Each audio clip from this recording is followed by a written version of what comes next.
Okay, Israel. We're back at it. Hope everybody's doing well today. Shout out SOW, Virginia, Houston, and Rochester, New York. Hope everybody's doing well. Hope Israel is staying strong and fighting a good fight. We'll be out there soon, April 12th, for the Passover.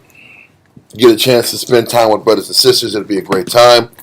Also, the second Passover that we're going to have in San Antonio for those who can't make. The first Passover will be May 3rd. It'll be May 3rd at around noon. May 3rd, across the street from where the school is at. Okay? We'll go into more details later. But I know we've been kind of going over a lot of these sisters classes lately. I think it's important. We don't go over sisters classes a lot. You know, we kind of go over classes that kind of specialize and deal with specific things that women and men can take lessons from. But we very rarely get specified classes about women and obedience classes. And today I kind of want to wrap up this topic and reiterate kind of what we focused on the first class, and I'm kind of tie everything up in Proverbs 31. But the title of the class is Sisters Choose Well, Make It Easier to Serve a Husband. Because as we've gone over these three, this is the fourth class, one thing that is for certain, it's not easy to be a good wife. It's not easy to serve. It's not easy to sit back here and do the things that please a husband. And it's not easy to sit back here and put your life on the back burner to make sure that your husband and his pursuits become your priority. We are quite aware that this is not an easy undertaking. But with that, with the fact that we know it's not an easy undertaking, we want to sit back here and teach young sisters, young people that are getting to learn this knowledge, who have real serious decisions to make. The longer they're in this knowledge, and the longer they start being accustomed to the Israelite community, there's a lot of real things they have to kind of come to grips with and decisions they have to make. So our job as teachers and elders is to help sisters make the best decision that they possibly can, so they can kind of hide from obstacles and bad decisions and bad choices in marriage. And the reason just because men sit back here and know how to say Yahweh Hashem Yahweh Shai Barakatah does not mean they're a good husband. Does not mean that they're prepared and capable to sit back here and lead a household. It's because men wear fringes and they sit back here and they have braids. It's because they have braids, fringes. You can hit again. But you got it in this frisky man too. So just because there's braids and fringes and somebody has a name with something warrior of the truth. Listen, just because there's warrior names, Gabars and strong names and all these different Hebrew names doesn't mean that they are the right husband for you. So while you have an opportunity to make a proper choice, sit back here and listen to class and allow scriptures, common sense, and counsel to help guide you in making the right decision. Yes. And also, it's better to counsel before than to have to counsel after. Because half the time we're counseling after, I'm like this. There's a... You kind of messed up. You already made your decision. So once you make your decision, it's about how you manage. How you write that decision out. You still got to write it out. It's just how you're going to psychologically... I didn't expect this. Huh? Well, listen, you should have thought about that before you made this decision. Yeah. And what we're trying to do is establish a platform where sisters don't feel the idea they have to be pressured into jumping into something until they get all the information necessary. A lot of times sisters make decisions. They make premature decisions because they don't know any better. And they just make a move and 2 hours later, they're like, damn, what did I do?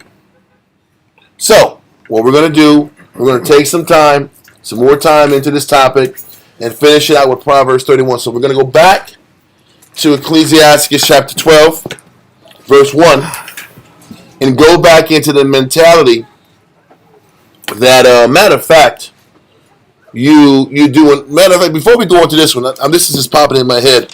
Let's go.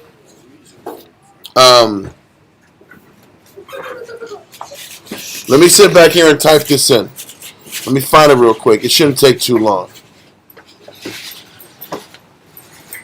Let's go to Ecclesiasticus chapter 6, verse 7. Ecclesiasticus chapter 6, verse 7. Ecclesiasticus chapter 6, verse 7. Whenever you're ready, sir. Read verse 7 and 8. Ecclesiasticus chapter 6, verse 7 and 8. It says, if thou wouldest get a friend. Listen, if you're going to get a friend, if you're going to sit back here and even understand marriage, marriage is about not just husband and wife. You're building a friendship, right? So even when you sit back here and as a wife, when you're looking at a potential husband, you're still looking at the idea that I'm looking to build with somebody that will be my lifelong friend. Okay? So even when you're dealing with marriages, you're still dealing with the mindset of choosing a friend. So it says, if thou wouldest get a friend, prove him first. This is what courtship is all about. You got to prove and determine if the person that there's an interest there, if this person is worthy of you giving your life to them. This is the level of seriousness that you have to establish in undertaking and looking for a potential partner. Is it somebody whose temperament I can handle? Attitude, how they carry themselves. And you can't figure that out just in a few weeks or a couple times on the phone and some conversations here and there. You got to get to know a person. This is why courting is so important. So you have to prove a friend. Read on. And be not hasty to credit him. Well, listen, just because this person sat back here and complimented your outfit, does that mean he's husband material? No. He smiled at me. He told me I had a lovely dress. He sit back and said he complimented my smile. You got to sit back and look past basic flatteries, basic game. Let's be honest.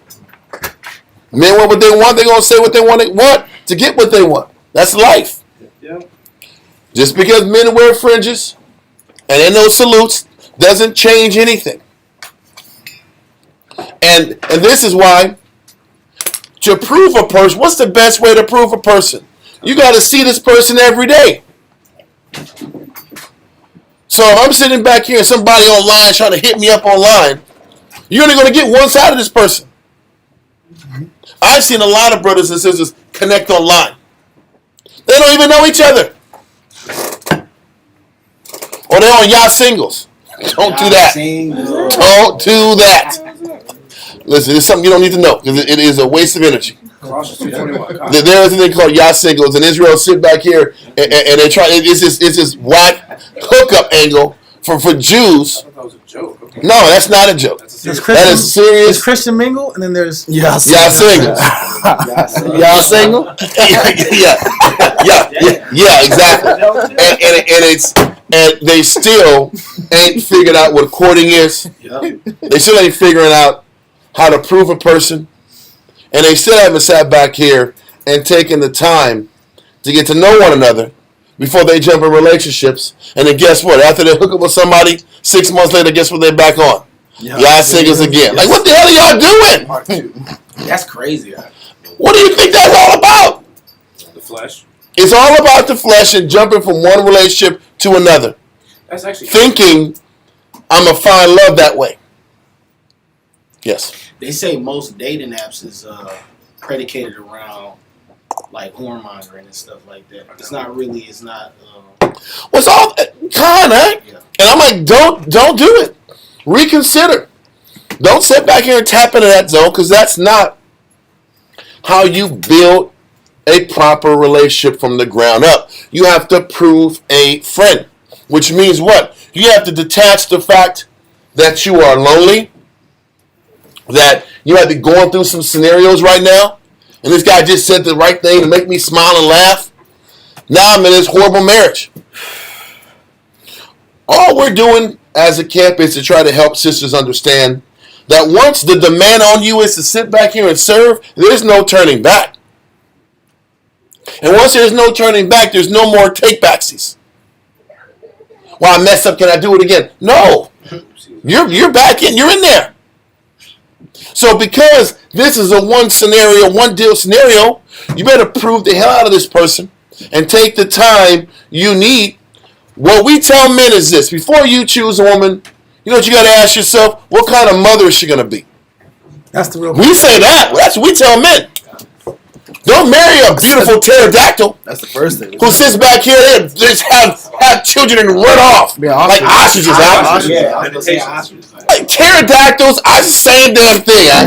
Some animal that flies away and leaves the young to scavenger creatures. So that's my point. If we sit back here and tell men that, be very careful on the caliber woman you're choosing. Yep. Because you got to deal with that for the rest of your life too. Because the ones that don't want to lock in, they ain't trying to go nowhere either. That's the problem. Oh, I'm gonna keep arguing, but I ain't going nowhere. You ain't leaving me. What the hell is this? Stop. Don't choose the world. Every day you act like you want. I want to be with a part of the world, but I want to stay with you. I want to be part of the world, but I want to stay with you. You're in hell. Yeah. You are in hell. That's hell. That's hell on earth right there. A person that doesn't want to serve the Most High, but she ain't trying to quit you. But then sometimes she wants to quit you. But then sometimes she remembers that she don't want to quit you anymore, and she wants to be with you again. But she don't want to serve the Most High, then she wants to quit you. Then a week later, she wants to get back with you. That's an evil yoke shaken to him. That's all it is. That's hell on earth. Yeah. So, what do we teach brothers? You better take the time to prove that friend on the other side too. Yeah. Because both sides can only hide the BS for so long. Yeah. Yep. You can only front for a little bit. Everybody's Prince Charmer on the phone. For real? On the phone. Listen, what's I doing at the job? Your boss is tripping. Yeah. You got to sit back and move on. He ain't respecting you. Like, oh, okay. Everybody can be that person over the phone. Oh, you said what to you? He ain't even understanding the kind of person you are. How you should be respected. They tripping. You got to start looking out for new applications. Get an upgrade. You deserve an upgrade. Okay. Go when you're celebrating and not just tolerate. Oh, they go on the ride lady. The ride. That would do it. It was like that lame surface talk. Yeah. That's a good line. People love that. Brother. Oh, he's just so considerate. Yeah. He's so considerate. Yeah. Okay, why is he considerate? We're going to sit back here and sprinkle some consideration for a couple weeks, But you can't keep being considerate every damn day. And over time, he or she will reveal where they're really at. Yeah. This is why time tells the story. Prove who you want to choose. Listen, the violence will come out. The argument will come out. It won't happen the first 9 days. No, it's not, right? It's not. The first 90 days, on both sides. You ain't going to see the real person. You don't get that. The first 9 days, Bro, all we're trying to say is take time. And you're not going to get it online at all. Because there's too many filters you can hide through. and good pictures. You can take pictures and you can sit back here and send smiling emojis and text and that lameness over online. Spiritual Photoshop. Oh, well, the problem is this, and the problem also is this: we deal with young people. Young people are the shit online. Yes. I'm gonna say this in the 20s. Y'all young folks, I don't know, Gen whatever the hell y'all is. Gen X. Gen whatever the hell. I'm gonna talk country and old. Gen whatever the hell y'all is. Gen whatever the hell y'all is, y'all can present like beautiful online. Of course. Intelligent, vivacious. You guys change the color, contrast in the backgrounds. Like, damn, you guys are artists. Your backgrounds are phenomenal. You understand light ratios but get to talk to somebody. I don't know what I want to do today. Like, what the hell did I just choose? Y'all sucking me into you sucking me with these pictures and these smiles online. And I thought you were just giving me ebonics. This is how you really talk.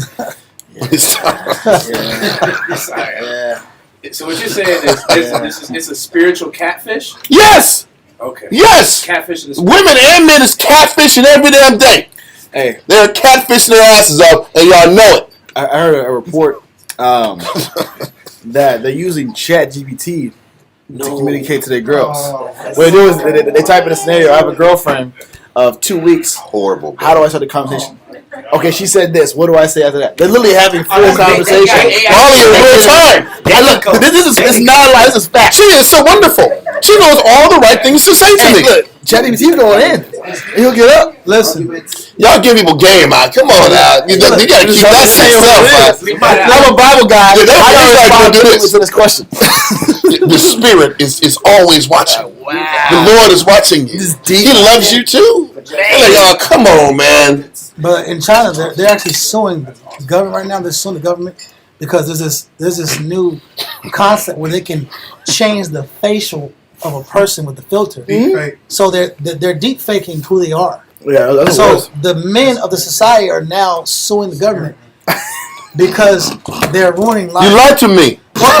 Yeah, listen. You lied to me. They're still doing dowries in China. In China, they still do dowries. Yeah, you really lied So- to that. You get this picture, Because you're investing into this picture, right? and you're paying a couple thousand, whatever, won, Yeah, done, yeah, I don't know, yeah. For a whole lot of You're paying all this money, and then you get there, and you're like, "What? You did this?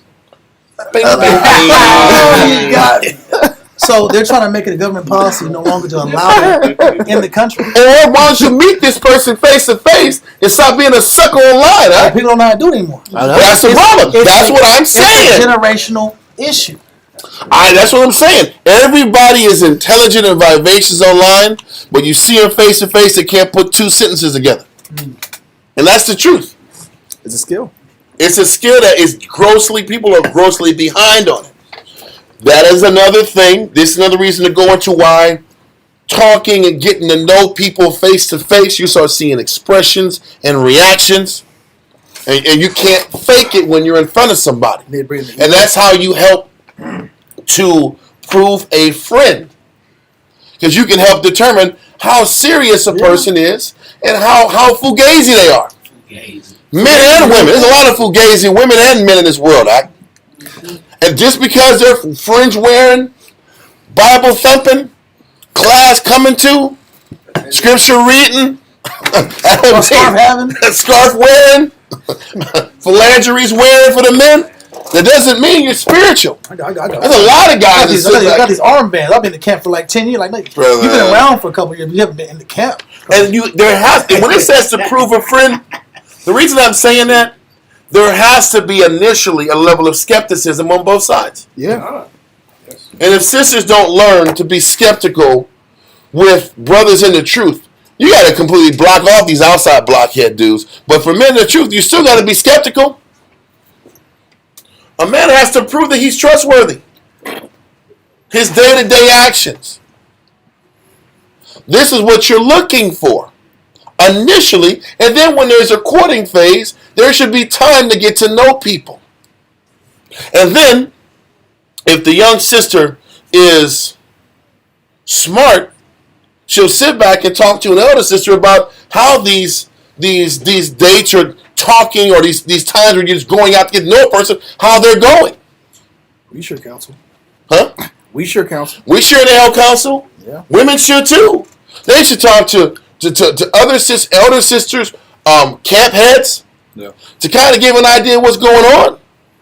What to expect. And to download what's going on, and to know the kind of person you're dealing with. Just because Israel is in class doesn't mean we're going to sit back here and say we vouch for them. That's not true. Because every person in here isn't a good match for every sister in here. How about that? I love every one of y'all to death, but there's some bad matches in here if you sit back here and ask me. So whatever love connection y'all might think y'all have or might be here, you better take some time to get counsel before you run into it. Or don't. Or don't. Or don't. And then when you come back, he's doing this to me. When the devil's tears come out, I don't want to hear it. I don't want to tell you. Now I'm going to read scriptures about how the wife has to serve the husband. That's a bad day. And did you not know, like in Romans 7, that as long as this man is living, you have to serve this man? You want to hear that one? How about that one? Anyway, read on in the verse, sir. Ecclesiasticus chapter 6. Ecclesiastes chapter 6 and verse 2. It says, "For some man is a friend for his own occasion." There you go. So when you're getting to know this person, he might be friendly because he wants something. Yeah. And then once he gets what he wants, everything changes. And on the flip side, too, I even with a lot of brothers who try to deal with a sister on the phone, and she is the princess over the phone. And then once the consummation happens, then the jackal comes out at The voice changes. The jackal comes out at Wicked Witch of the West Side. the jackal. The jest. Listen, then things change. Then she wasn't like this before. What do I do? Got you. You got. Got it. You got too. This happens on both ends. This happens all the time. This is why time tells the story. Men rush, women rush. Then they're sitting back here like, I didn't know what I was getting into. So, because it says, because there's a man. For some man is a friend for his own occasion, and will not abide in the day of thy trouble. There are some men who are fair weather friends who only counsel when things are good. For a benefit. For a benefit or when things are comfortable. And there's other men, when things get hard, they're nowhere to be found. You'll know if the man's the right one. The funny thing is this.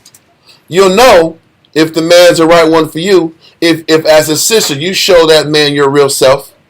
He can handle that real self of yours and still counsel and still wants to get back to you the next day and talk to you. So the best answer is to get to know a person and let them see you at your worst. I'm not saying to say the first couple of weeks, but you got to reveal it sooner or later and let this person decide if I want to deal with this. And the same thing with a man. You might as well get the bad out early. So now a person can say, do I want to deal with this for the rest of my life? Because listen, contrary to what you might think, marriage, you're going to see bad and good. A lot more good than bad, especially at the beginning. The question is, can you tolerate it? Can you tolerate your partner at their worst? That's the question. And if you can, then over time, the scriptures and getting to know each other and working on the relationship, hopefully, if the scriptures is both of your foundation, there's hope for growth. But the point is this, you got to get all that fakeness out. When you're proving somebody, you got to sit back here and get past all the fluff and get to the real heart of a person. And then make that decision. Because all this fluff and this fakeness, you're sitting back here and doing a person a disservice. Men and women. But let's continue. Verse 9. Okay, verse 9. It says, "And there is a friend who being turned to enmity and strife will discover thy reproach." And then you'll have a person who, once they see your weakness, all they're going to do is use it to throw it in your face. That's not somebody you built with either. You know you have a good possible wife once she knows something you're not strong at, she don't throw it back in your face as a weapon. That's how you know you got a person that you can work with. Somebody who can keep a secret, who can understand a vulnerability and not use it as leverage to destroy you and attack you. Because a lot of people do that. So, read verse 10. Again, some friend is a companion at the table. You got to understand, it's a person that I am kind of attracted to. Is he only a friend because he wants my body or wants my check? That's a real thing too. Is he out here for my check?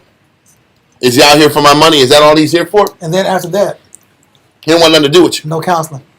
No counseling. Counsels are done. Listen, you get the magic counselor on the 1st and the 15th. Yeah. It's time to counsel. Let's read the scriptures. This is the 31st at 11 p.m. We are going to go to Genesis chapter It's 1. an hour and a minute. There's direct deposit comes in. We're going to go on these scriptures. In the beginning, God created heaven and earth. In the beginning. And the earth was good. And God said it was good. Yes, it was good. There's a lot of good things in this house. A lot of good things on the earth. We need to have resources. Natural resources to take care of this. There's certain things. Yeah, the sister asks, does it go both ways? It definitely goes both ways. And that's what I've been saying. Listen. So read that verse again, verse 10. Ecclesiasticus chapter 6 and verse 10. And why am I saying this? Because Israelites teach the Bible. They are knowledgeable in the scriptures. But sometimes people's intentions are very selfish. There's a lot of selfish men, and there's a lot of selfish women that want more of what they want, more than giving back and developing.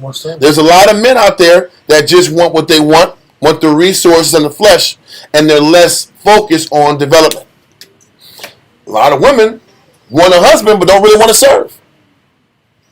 So as you are deciding, improving a friend, you got to ask yourself, is the person that I'm talking to, do they really care? Do they really want to teach? Do they really care about my children? If you have children already, are they going to demand what they're going to demand, but they are going to reciprocate spiritually where they're supposed to reciprocate? These are the things you're supposed to look for as a wife. You gotta say that again, because I think people think about that in the long run. In the long run, it's about, I want reciprocation. Yes. But initially, in the beginning, I want sensation. I want fantasy. I want energy. I want vibes. Mm-hmm. I want compassion. I want to laugh. I want to smile. I want chemistry. Yes. I want fireworks. People call it I want to walk the river walk. I want to watch the I'm sunset. joking. I'm being silly. I want to watch the sunsets. And I want to have those kind of experiences. The spin needle downtown. Yeah. But I want those magical experiences. Yes. And then the Most High gets you in a position where you have to deal with numbers and weights. Well, I'm listening to you. I agree. I agree. But what am I saying? When you are proving a friend, are you taking the time to sit back here and say, like we tell men, is this sister that you're into? Does she have mother potential? What kind of mother is she going to be? How many brothers, when they see a woman, that's the first thing they think about? Hell no. Most men don't. Shit. I'm going to say this. It ain't happening most of the time. But that's what you're supposed to do. You know, what you're supposed to be, as a man, listen, does she have mother potential? 2, can she handle a workload and the house? Yeah. How many women can do that? Especially this generation. That's a red flag. You get Family Feud. Listen, man, ask those questions. They get that big huge X. Yeah. That's a big, huge X. If you're having problems working, and on the flip side, this question. Right, hold on, I just want to sit back here. That's what this class is about. That's what this class is about. What do you do? Okay, well, we're gonna focus on the how-to first. And then if we got to next, we're going to what to do when you chosen it correctly. We'll deal with that, but I don't want to change the complete topic now because we're just getting started. But this is why, sis, the reason we're taking the time we're doing today is because a lot of people make the wrong choice early, and we're trying to look after sisters that are about to venture into this arena, and we're trying to protect them because this is about love. Because in the midst of us explaining to women what not to look for, we're really outing brothers too. We're really outing brothers. Yeah. Outing capping ass brothers. I'm the game, huh? You know what I mean? Because there's a lot of capping ass brothers who got Bible verses, but deep down I'll be putting hands on women and shit. I can't control myself, but I fake it and hide it. And then when I go crazy, well, I ain't really like that. Well, shit. Well, you acted. You just did it. You brought it out of me. You made me do it. Look what you made me do. Well, maybe you did. Maybe she did bring it out of you, but it proved that it was in you. It was in you the first time. What you made me do. There you go. Oh, okay. That's the Jew too. Okay. That's the Jew does that too. But this is part of the proving process. As a sister, you got to sit back and ask yourself: is this man selfless? There's a lot of selfish guys that got Bible verses and breakdowns. And if you don't understand the intention behind the man, then the scriptures then men manipulate with the scriptures. Yes, a man has to be able to teach the scriptures. Yes, a man has to be able to use the Bible and teach the scriptures. That is important. But what kind of man is he? Is he a taker? Is he a me guy? Is everything about revolving around him because he's selfish? Is he selfish intentioned? You, as a sister, you better learn that early. Because we're teaching men the same thing. If there's a bunch of women who are selfish, walk the hell away. If she's selfish and she can't grasp and wrap her mind around working a job and still being a mother, you're in trouble. Because you know what I've come across in my life as being an Israelite? All these sisters that say they're housewives and that's all they do, they're shitty at that too. How about that? When you start seeing a woman who dresses better than her children, watch out. That's a red flag. That's a brrr. When she's sitting back here looking fly as hell and her kids are all snotty nosed and they're wearing dirty ass socks and dirty ass outfits, dirty drawers. That lets you know about her. That lets you know that she'll put herself over her children. That's the kind of woman you want? I'd rather have a woman who sits back here and comes last and the children look like $1 million. That at least lets you know what kind of person she is. Intentions. That what kind of person she is. You give her all the damn Bible verse in the world. You're just putting lipstick on a pig. Yep. Is that what you want to do? You're gonna put a garment on a selfish, negative person? I showed you the scripture.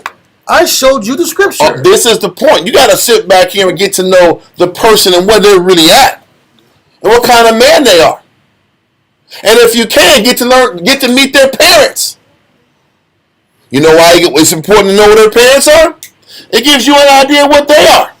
Yep. And how they roll. Yep. And what's inside of them. But do people do that? No, we're Israelites. We got the scriptures. The scriptures will change everything up. That's a lie. That is a damn lie. The scriptures will fix all things. All right? All right, you go ahead and think that. You better get to know parents. Look at their track record. There's a reason when people get athletes get scouted for like the pro drafts, they go to their high schools. They go to their little league coaches. They sit back here and go to their high school teachers. Yep. They interview middle school coaches, middle school teachers. They get to know your family, your friends' friends. They do real research on you. Mm-hmm. They want to know you as a person. And they don't want to know just the fake ass guys are going to tell you that you're good. Hey, this is a great player. He has 110%. Good first step. No, I want to know what your cornerback coach thought about you in high school. I hate that. I want to know what the basketball coach that used to coach, what he thought about you. Yeah. I want to know what he feel. I want to know what the real people feel about you. Yeah. I don't want to hear the fluff from the pro coach who was incentivized to say you're the dopest thing to slice bread because it makes the team have more high round draft picks. Yeah. I don't want to talk to that guy. I want to know the person who knows the beast in you. So if I can understand the worst of you, we can see if you're worthy of being tested. You know what they're doing when they draft interview? They piss you off on purpose. Oh, for real? Yeah, there was this one receiver, and they start saying, "Yeah, man, I heard your mom was a crackhead. What do you think about that?" That's tough. Listen, but they were jabbing at it. And listen, it was out the spirit. It was wrong. But why are they saying shit like that? See how you react? They want to see what kind of guy are you? Can you maintain your poise? Can you sit back here and sustain yourself under pressure? Yeah. And they want to sit back and see your patterns in life. You don't change much from your patterns. Yeah. This is how you look for the right man. This is how you look for the right woman.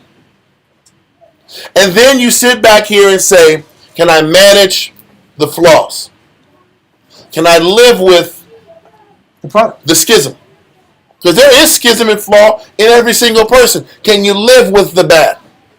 And if you can do that, then you can sit back here and you're in a better position to make a good decision to be a good wife. And it's easier to serve that husband because you've already learned to accept the character flaws that are there. But the problem is when you don't do the research and you're going off of your lust or your feelings or because you're down, you had to have a man in your bed. Well, there's consequences now. You're wrestling with loneliness and you can't get past loneliness while making a decision. Then that's where the tears come in later. Yeah. All we're doing is trying to paint a picture so we can understand why things are messed up. Why? So then when you're in that situation, then you got to sit back and learn how to mitigate through your bad choices. And what do you mean by that? Well, I'm just saying once you made your choice, you made your choice. Then you got to live with your bad choice. So are you saying this? We got to read Bible And scriptures. this is a real question. Read the Bible a lot. Listen, there's no 100% perfect situation. There is no 100% but perfect situation. can I live with the cons that I'm being presented That's with? why you were taking the time to know a person. Can I deal with my wife? Can I learn enough about her to absorb her at her worst? Can I learn enough about my husband to deal with his lack of responsibility? His temper tantrums. He might be a little overboard with his desire for things to be done a certain way. Whatever his issue is, can you live with it? But at least if you take the time to learn the person, you'll have an idea of what's coming next. Nobody is perfect and can read everything down the line, but can you at least do enough due diligence to say, man, I at least did my best to take the time to get to know this person before I jumped into a mistake? Question. Yes. Is it a community decision? Mean this. Let me say it clear. Am I gaining information from multiple sources of Yes. responsible And elders? it is a community decision because that's how things were done in the past also. Families knew each other. That makes sense. Don't you understand that? How even there were, well, we know scripturally, I don't want to go into all the details of it because the verse is long, but there were dowries set up. Money was exchanged between families. So if money was exchanged, what was also being exchanged? Conversations, Information. getting to know family. I got to know this family this way. I think they're going to be a good fit for you. You're putting money, there's an investment on both ends. On dowries went both ways. The husband, the father and the family of the daughter gave Shequoim and resources to the husband's side, and vice versa. So there was an intertwining of the families before these marriages were consummated. Now, if we're in Jewtown and Jew Israelite scenarios, you might not have access to your family to help make that decision, but you have a spiritual family to lean on. The mothers of the church. The mothers and The fathers in of the church. camp. Yeah. Now, if you're a non-camper, I don't know what to tell you. Figure that shit out on y'all singles. Figure it out on the outside. If you're gonna be a non-camper, salute to you. Good luck. I don't got no answers for non-campers. I got answers for people in the camp. Because at least in the camp, there's camp elders, there's elder sisters, there's elder brothers who can help you in that decision. There's checks and balances. But if you want to be a non-camper, there's consequences for being a non-camper. You rolling the dice on the husband you choose, the wife you choose, you're going to be meeting online. Good luck. Good luck. Because everybody thinks they're so damn smart. Might be Carl Thomas, huh? Kind of. Yeah. So, where are we at in verse 10? Ecclesiasticus chapter 6, verse 10. Reason we're taking the time we're going into today, because if you make the right choice, it's a lot easier to serve the person you're working with. Am I right or wrong? It's easier to serve. Proverbs 31 ain't some damn task. It's not the hardest thing on earth to do if you actually accept the person for what they are and you genuinely care about their spirit and know that they actually give a damn about you. Read on. Ecclesiasticus chapter 6, verse 10. Again, some friend is a companion at the table and will not continue in the day of thy affliction. And this is what you're looking for in that husband. Is he going to continue with me in the day of my affliction? When I'm low? When I'm negative? When I'm not in the right spirit? Is he the kind of guy that's a quitter? I'm going to tell you this. If a man quits at a job, he going to quit it with a rip. If a man is a quitter in life, he's going to quit on you. Because you know what? Whether you're a rib or you're a job, you know what you are to that person? Responsibility. That's the issue. That's the point. So when you're sitting back here and choosing your mate as a wife, is he responsible? Does he quit every damn thing he puts his hands to? That is a major red flag. Major red flag. Is he a finisher? If he's a finisher, you got a chance at least. It's a green flag right there. There's a lot of dudes who quit. Things get hard, they're out of there. Job gets hard, they're out of there.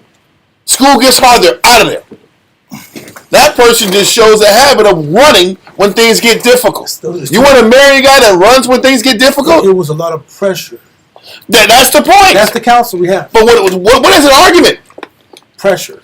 What is snags in relationships? Pressure. There you go. So if I'm running from a pressure job, I'm going to run from a marriage.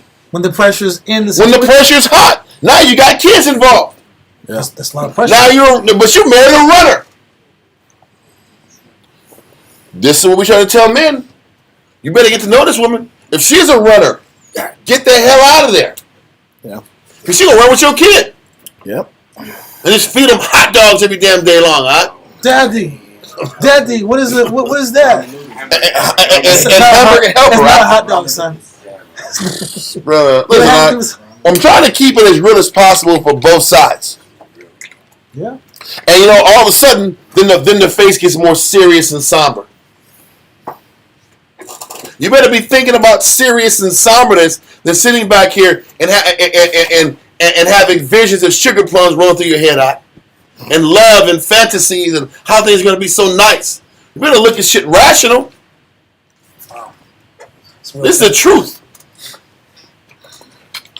I don't know how to more clearly explain this.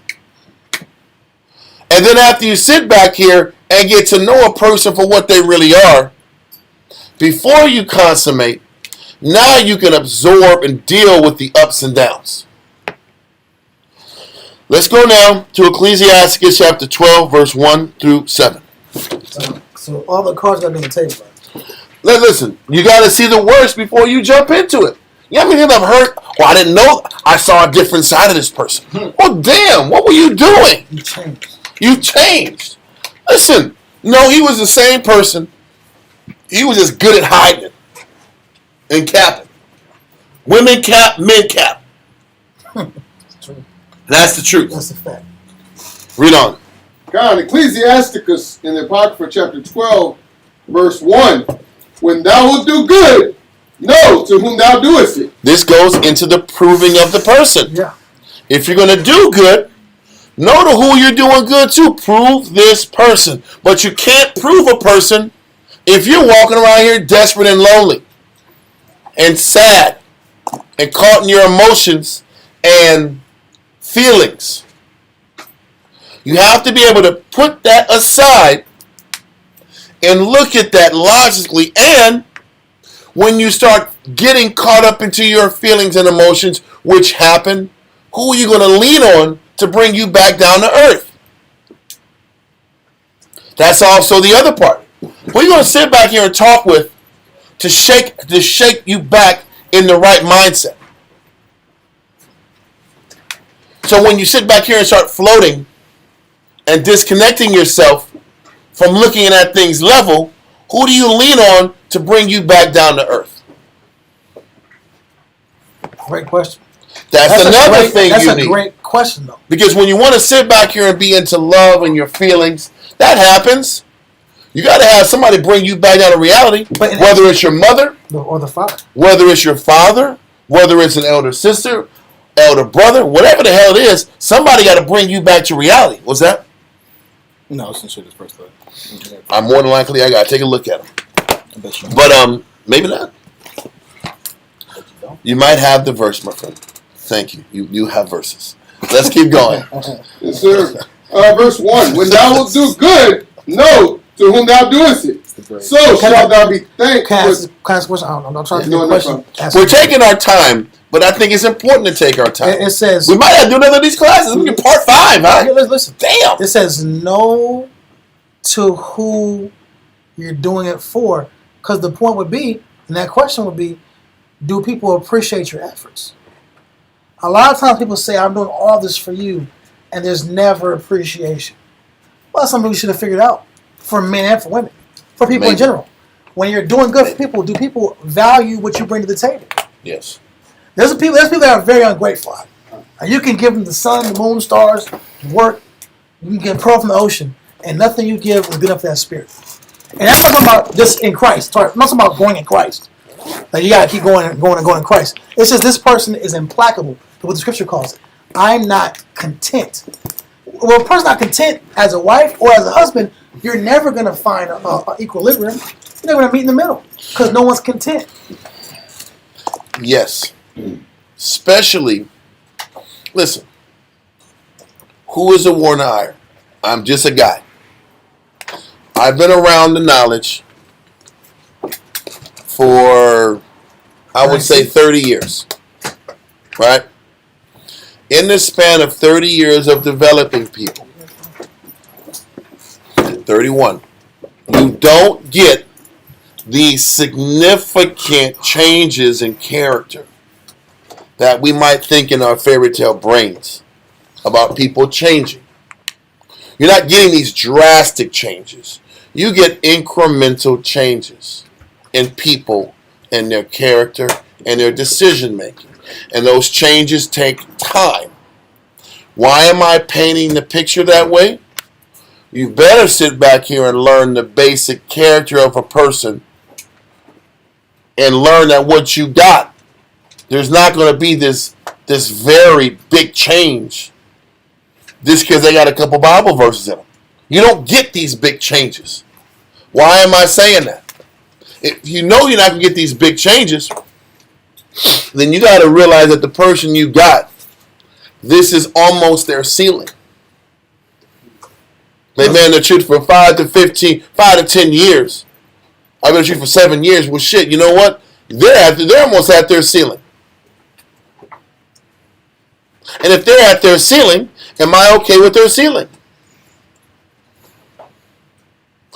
Same thing with a sister.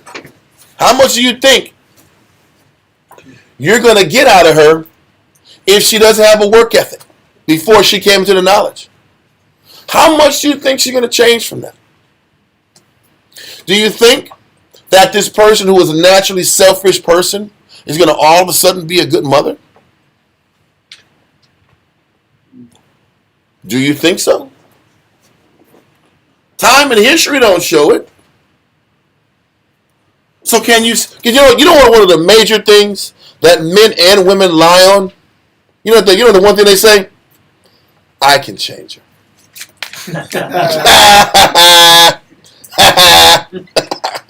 Or I can change him. No, you can't.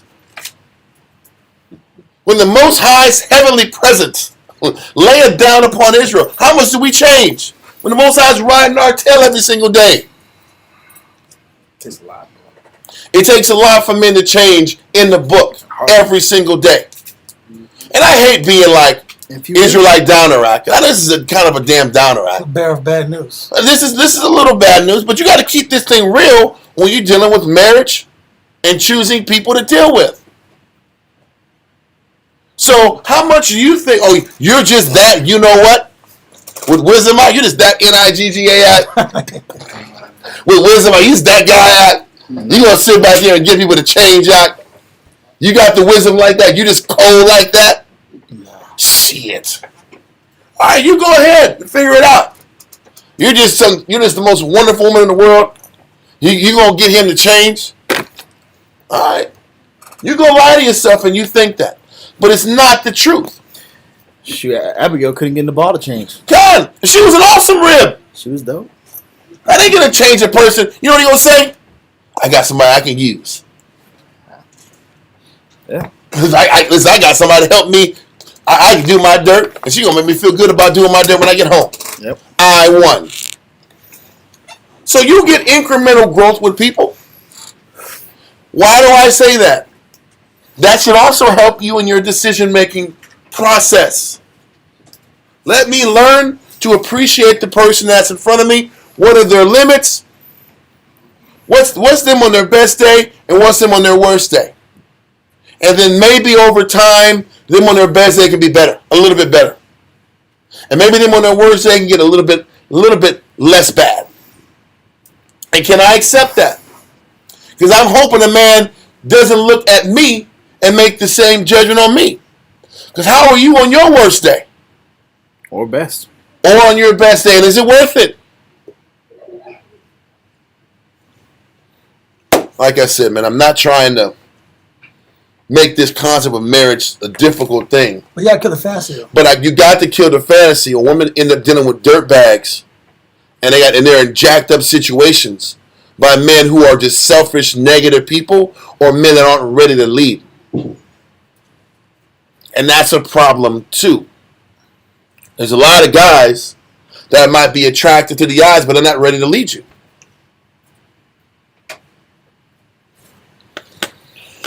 Anyway, let's continue. Read verse 1 again. God, Ecclesiasticus 12:1. When thou wilt do good, know to whom thou doest it. God. So shall thou be thanked for thy benefit. This is the thing. If I take the time to prove a friend, then what's going to end up happening? Then once you learn and get to know a person, and you do good to them, you know you're gonna get appreciation back because you chose well. You chose a person who was respectful and appreciative. So when you do good to that person, they're going to reciprocate that back. Does that make sense? Okay. But I'm gonna say this. What are we like implying then? I want to do something like this. Yes, thank you. What am I implying then? How I'm choosing who I want to be with can't be based. Your number one focus can't be based on what? Looks. It can't be looks, man. Because how many times are you going to find what you want in the flesh? But they're what you want in the flesh, and they're kind and considerate, and they're patient, and they're merciful, and they listen. You think you get all that? You think you're that bad that you deserve all that? How about that one too? You don't get all the boxes checked in your little head by what you think you deserve? Look at this. Man, listen. Come on. you think you go because you're the table? Is you the table act? You deserve all these things? There's a lot of tables here. There's a lot of people that carve those tables. Okay. Yeah. For those who know, they know. I am the present. What's that? I am the present spirit. Yeah. All I'm saying, y'all, is your first and your second and your third most important priority should be stability. Temperament. Can they counsel? Can they teach? Are they finishers? Are they stable? That's got to be your priority. All that other stuff is fluff. There's a lot of women and men, they go for the flesh and they're stung and they're angry because they made a carnal choice. Let's continue. Verse 2. Do good to the godly man. You're supposed to do good to the godly man, but before you do good to the godly man, you have to vet the godly man. Right or wrong? Right. You have to vet this person to determine, is this person worth me sitting back here investing all this time into them? Or are we going to be sitting back here counseling Ned DeWino, and we're going to be giving money to Ned DeWino, he's going to just go on and buy alcohol every 5 minutes. Am I right or wrong? Uh-huh. You got to develop somebody who appreciates the word. That's us as men, as teachers. Because brothers always want, a lot of men from the outside. We used to sit back here and counsel brothers and teach people on the street speaking. And we're teaching a lot of damn just drunks. And we're teaching them, and they're staggering, and they talking about their life, and they love the scriptures. Well, listen, brother, you got to come off this alcohol, man. We actually have a real talk. All right. No more alcohol. I'm like, come on. I ain't never drinking no more alcohol. I'm like, Okay, bro. Next Wednesday. Next Wednesday, that nigga's blasted again. It's like, bro, come on, You said something to me last Wednesday. Yeah. Give me $5. He's like, no, man, I give you no money. I'm the children of the Lord, the liquor bank. I'm a Jew. Yo, I'm like, no, bro. I can't give this man $5. Can you get off the Ripple act? Can you get off the Ripple? Bumpy face. Whatever, Ripple. That's bad. That's the bottom of the bottom shelf. Ripple, bumpy face, whatever you want to call it. Anyway, let's continue. Night Train's the worst. That's bad. Night Train, Thunderbird, and Night Train. The Night Train. You're out of there. You taking that out? You're out of there. You're out of there. You're gone. But let's continue. Crazy wasn't bad too, but no, the Night Train's worse. And Thunderbird, those are like. Yeah. It doesn't. And what was that other one? It's a clear liquor. Everclear. Everclear. Yeah, that's dangerous. Everclear is the one. Everclear is death in a bottle. It's definitely a bottle. And you know because they're at the bottom of the shelf behind them, and they're in small little liquor shots. That's exactly what I'm talking about. They don't have them anymore. Yeah, because it's not good for your brain. It's bad. What was that called? Anyway, there's a reason they banned it. But let's continue. Ecclesiastes chapter 12, verse 2. Do good to the godly man, and thou shalt find a recompense. Listen, and a wife, if you sit back here and prove a friend, and then you do good to that friend, and you serve that friend, the recompense will be what? You have a good life. You might not have the pretty babies you want. These are carnal things this is be choosing men for. And you know it's the damn truth. Listen, I know we got some pretty babies together. Okay, you got some pretty good chaos in that house. That's what you're going to have.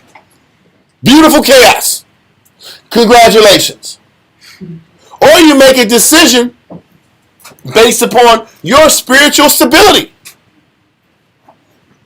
And that's the recompense is that you have a house that's peaceful and loving. And you can build and grow in that house. Read on. Do good to the godly man, and thou shalt find a recompense. And if not from him, yet from the Most High. No doubt.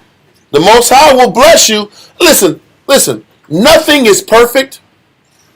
And nothing is guaranteed.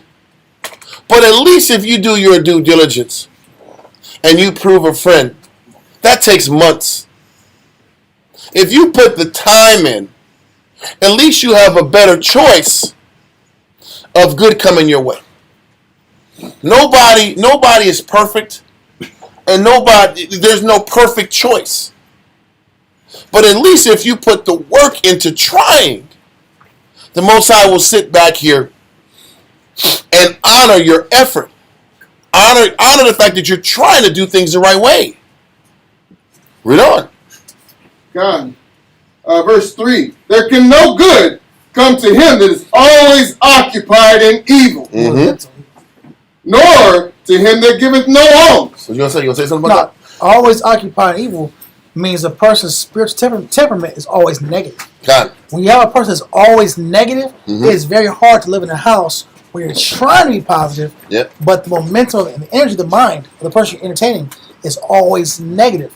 That is a hard life to live. Well, once again, but you know what? You can start figuring that out before you marry him, before you lay with him. That can be figured out. A person's temperament can be picked up over time. You can't hide emotional instability. Not forever. You can front for a couple weeks, couple months. Then I don't even want to say the word, but the crazy come out. The crazy will come out. Mm-hmm. And then when it comes out, you got to ask yourself, you got to do this, you got to ponder, like, can I handle this every day? Can I handle this for the rest of my life? These are real questions. If you can, then cool. If you cannot, then that's your out. You have an out clause. That's what courting is. You know, when you buy a house, You got like 2 weeks to choose if you want to do this shit or not. Yeah. Then you got like, do I really want to buy this house out? And then you sit back here and you start seeing cracks and leaks. I don't buy this shit. I'm out of here. No, I don't want this. There are many other houses on the market to choose from. Yeah. This is the truth. Different builder. But what's dumb is I be hearing comments about I'm unsure about my decision, but you opened your legs for them. Yeah. And then you want sympathy after you opened your legs. You want the pleasure out of it. He chose. Then you're like, I don't know what to do. You sat back and made the choice. That's right. That's right. Continue. God. Verse 4. Give to the godly man and help not a sinner. This is all based on making proper decisions and allowing people around you who have experience to help in making a decision. But you know what the problem is? A lot of people got pride. A lot of young men got pride, and you want to make your choice on your own. You know how many times, you know how hard it is to get young sisters to go and get advice from other sisters? It's like pulling teeth to get sisters to talk to elder sisters and communicate. We have to have full-blown councils to get younger sisters to stop talking to younger sisters about issues. You know why? Because those younger sisters, they don't got to be young in age. They just got to be young in spiritual experience. They got so much damn pride. They don't think they got to bow the knee and go to an older sister and ask questions about how to make the right choice in men. The funny thing is, you done made a bunch of bad choices in your life, choosing a bunch of wrong niggas, and now you will sit back here and you think you can make the right decision now? How many good choices have you made already? Please answer that question. How many good choices you make in the world? Now you're going to come to the truth with that same whack game plan? Then you're going to make good choices now? Who do you think you are? Different. You're not different. You're the same. Just with a dress on. There's no difference. You still got your idea of what you think the right man is. And this is where you see that pride. Nobody want to ask questions. Nobody want to sit back and say, I don't know what I'm doing. What should I be looking for? But we get counsel. Oh, there's so many counsels about the wicked man they chose and how he's not good enough, how he doesn't love me. Or why I left the truth. Yeah. Like you blame it on Israelite as far as you blame on the doctrine. How about you choose bad men? How about that? Well, I met him in the truth. That's what class is about. You choose bad men, period. And you're too proud to ask questions to get answers before you make another bad decision. That's the truth. Don't feel bad, y'all. Men do it too. Men make bad choices. They make bad damn choices all the time. And then come to us, what do I do now? What do I do? I made this choice. What scripture? What scripture gonna do to get this wildebeest to lock in?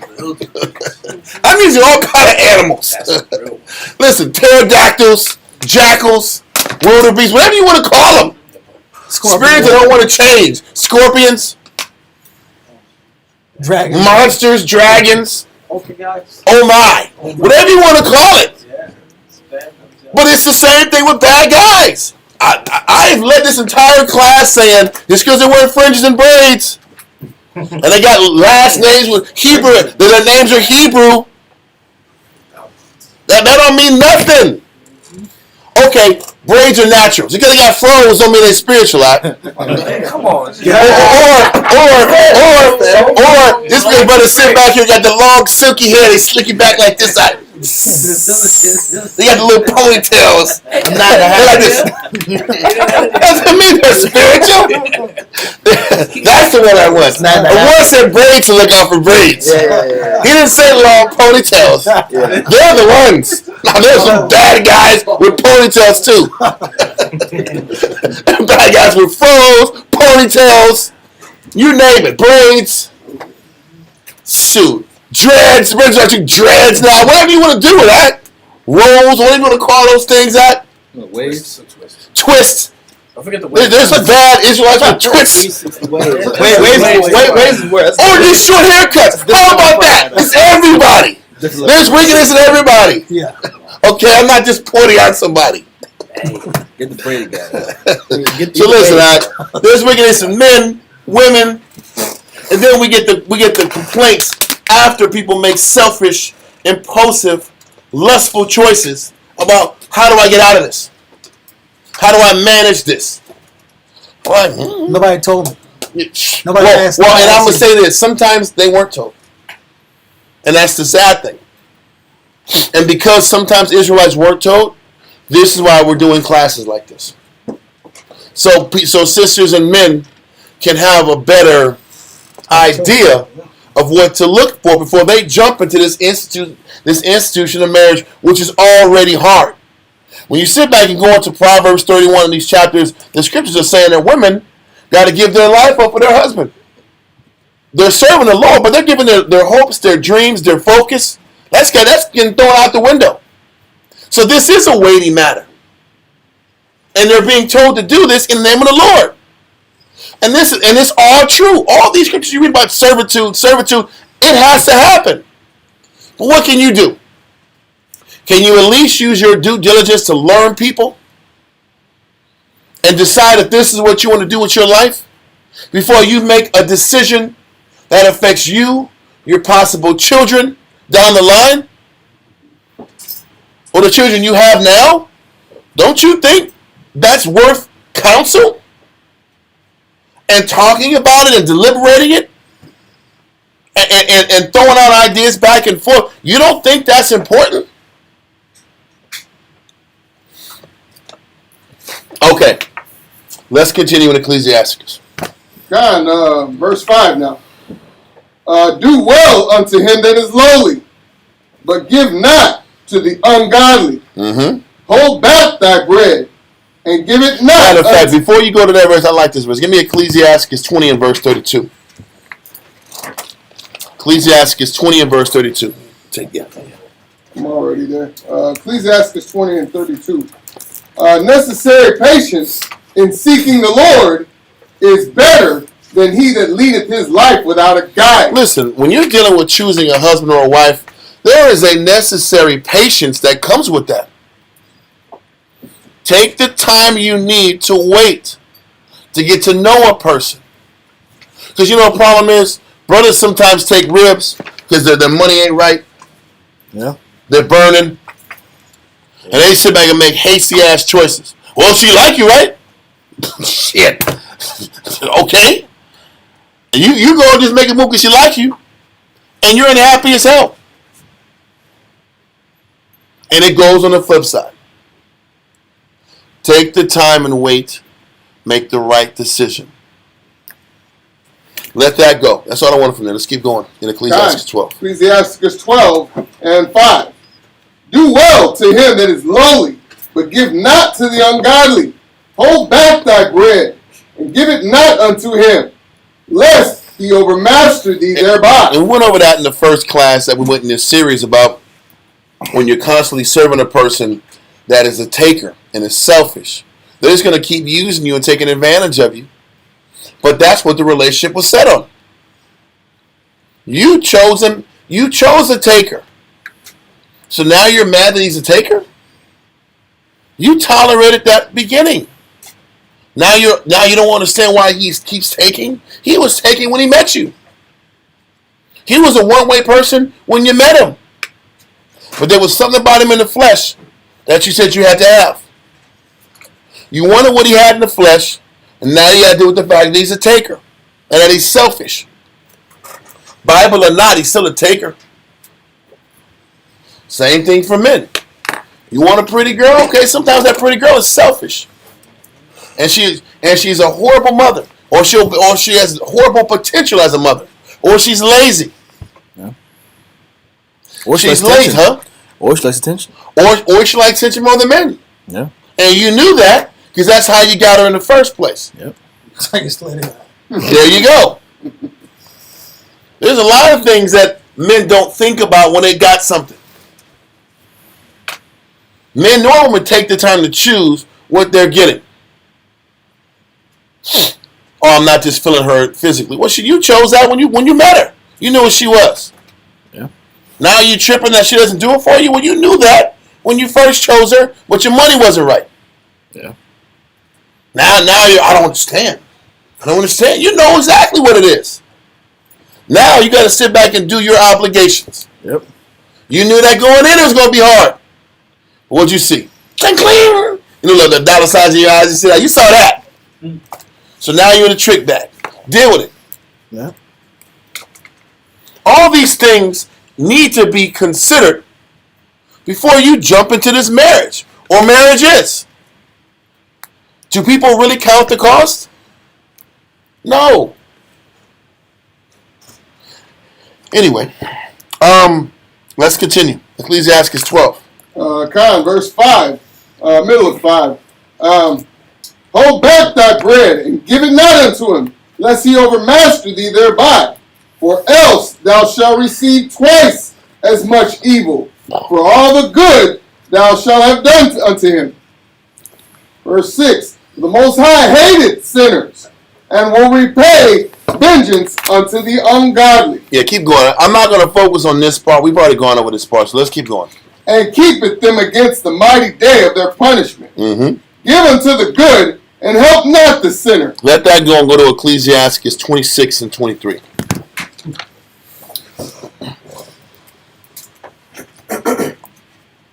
Ecclesiasticus chapter 26, verse 23. Mm-hmm.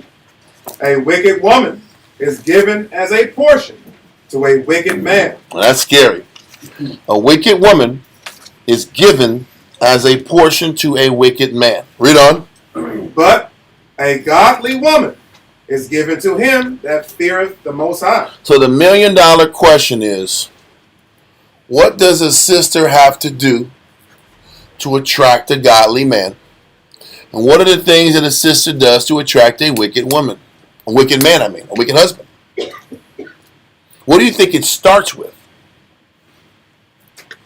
Well, of course.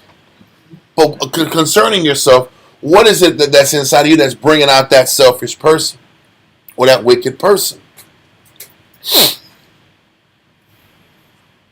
Talking about like when you first meet. Question.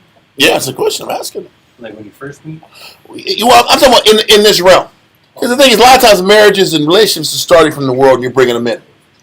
That's a different scenario. You chose what you chose in the world and you brought them in here. Hey, that's a challenging scenario because the relationship was built off different things, different premises. You just got to pray and hope that coming into the truth, the husband and wife adapt to this spiritual world. But if you're here, it says a wicked woman is given in portion to a wicked man, and a good woman. A what, sir?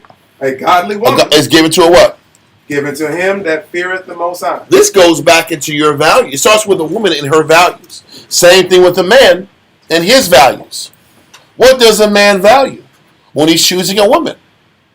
A lot of times, men are focusing on looks. They're focusing on looks and tribes. I know how Jake left. I know how men are looking. I know how the men are thinking. Why is this thunderous laugh? Why is there a thunderous laugh in the classroom? Because this is what men be thinking about.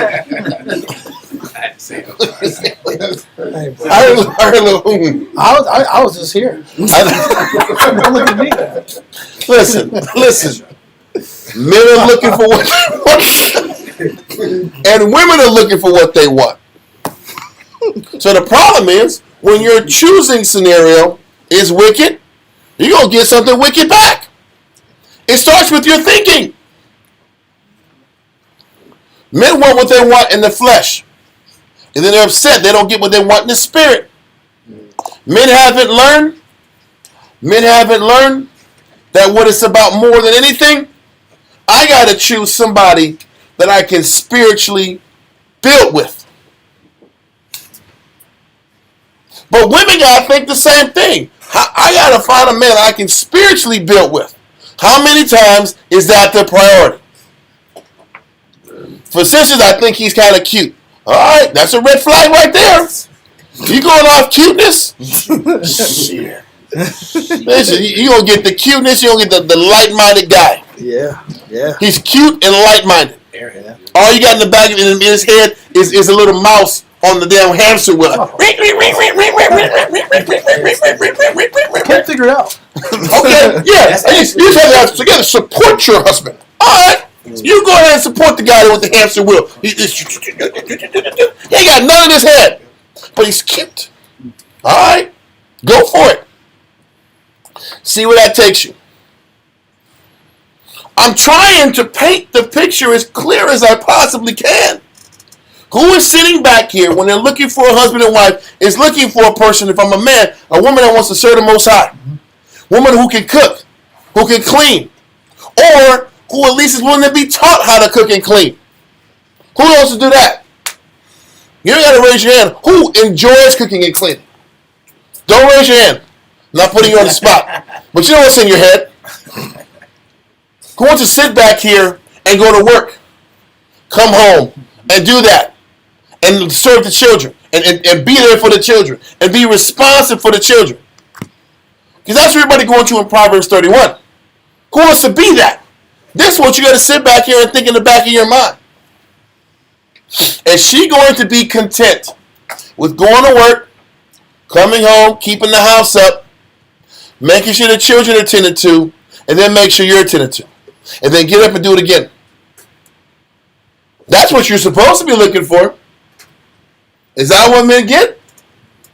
Well, you could get it if you're looking for the right things. But you might lose something on one end to get that. Yeah. This is what men have to ask themselves. Yeah. What am I willing to give up to get the person who's willing to work, keep the house clean, make sure the children are first, and then she's last? A lot of times there's a trade-off for that. And there are men willing to do that. And on the flip side, that's what sisters got to ask themselves.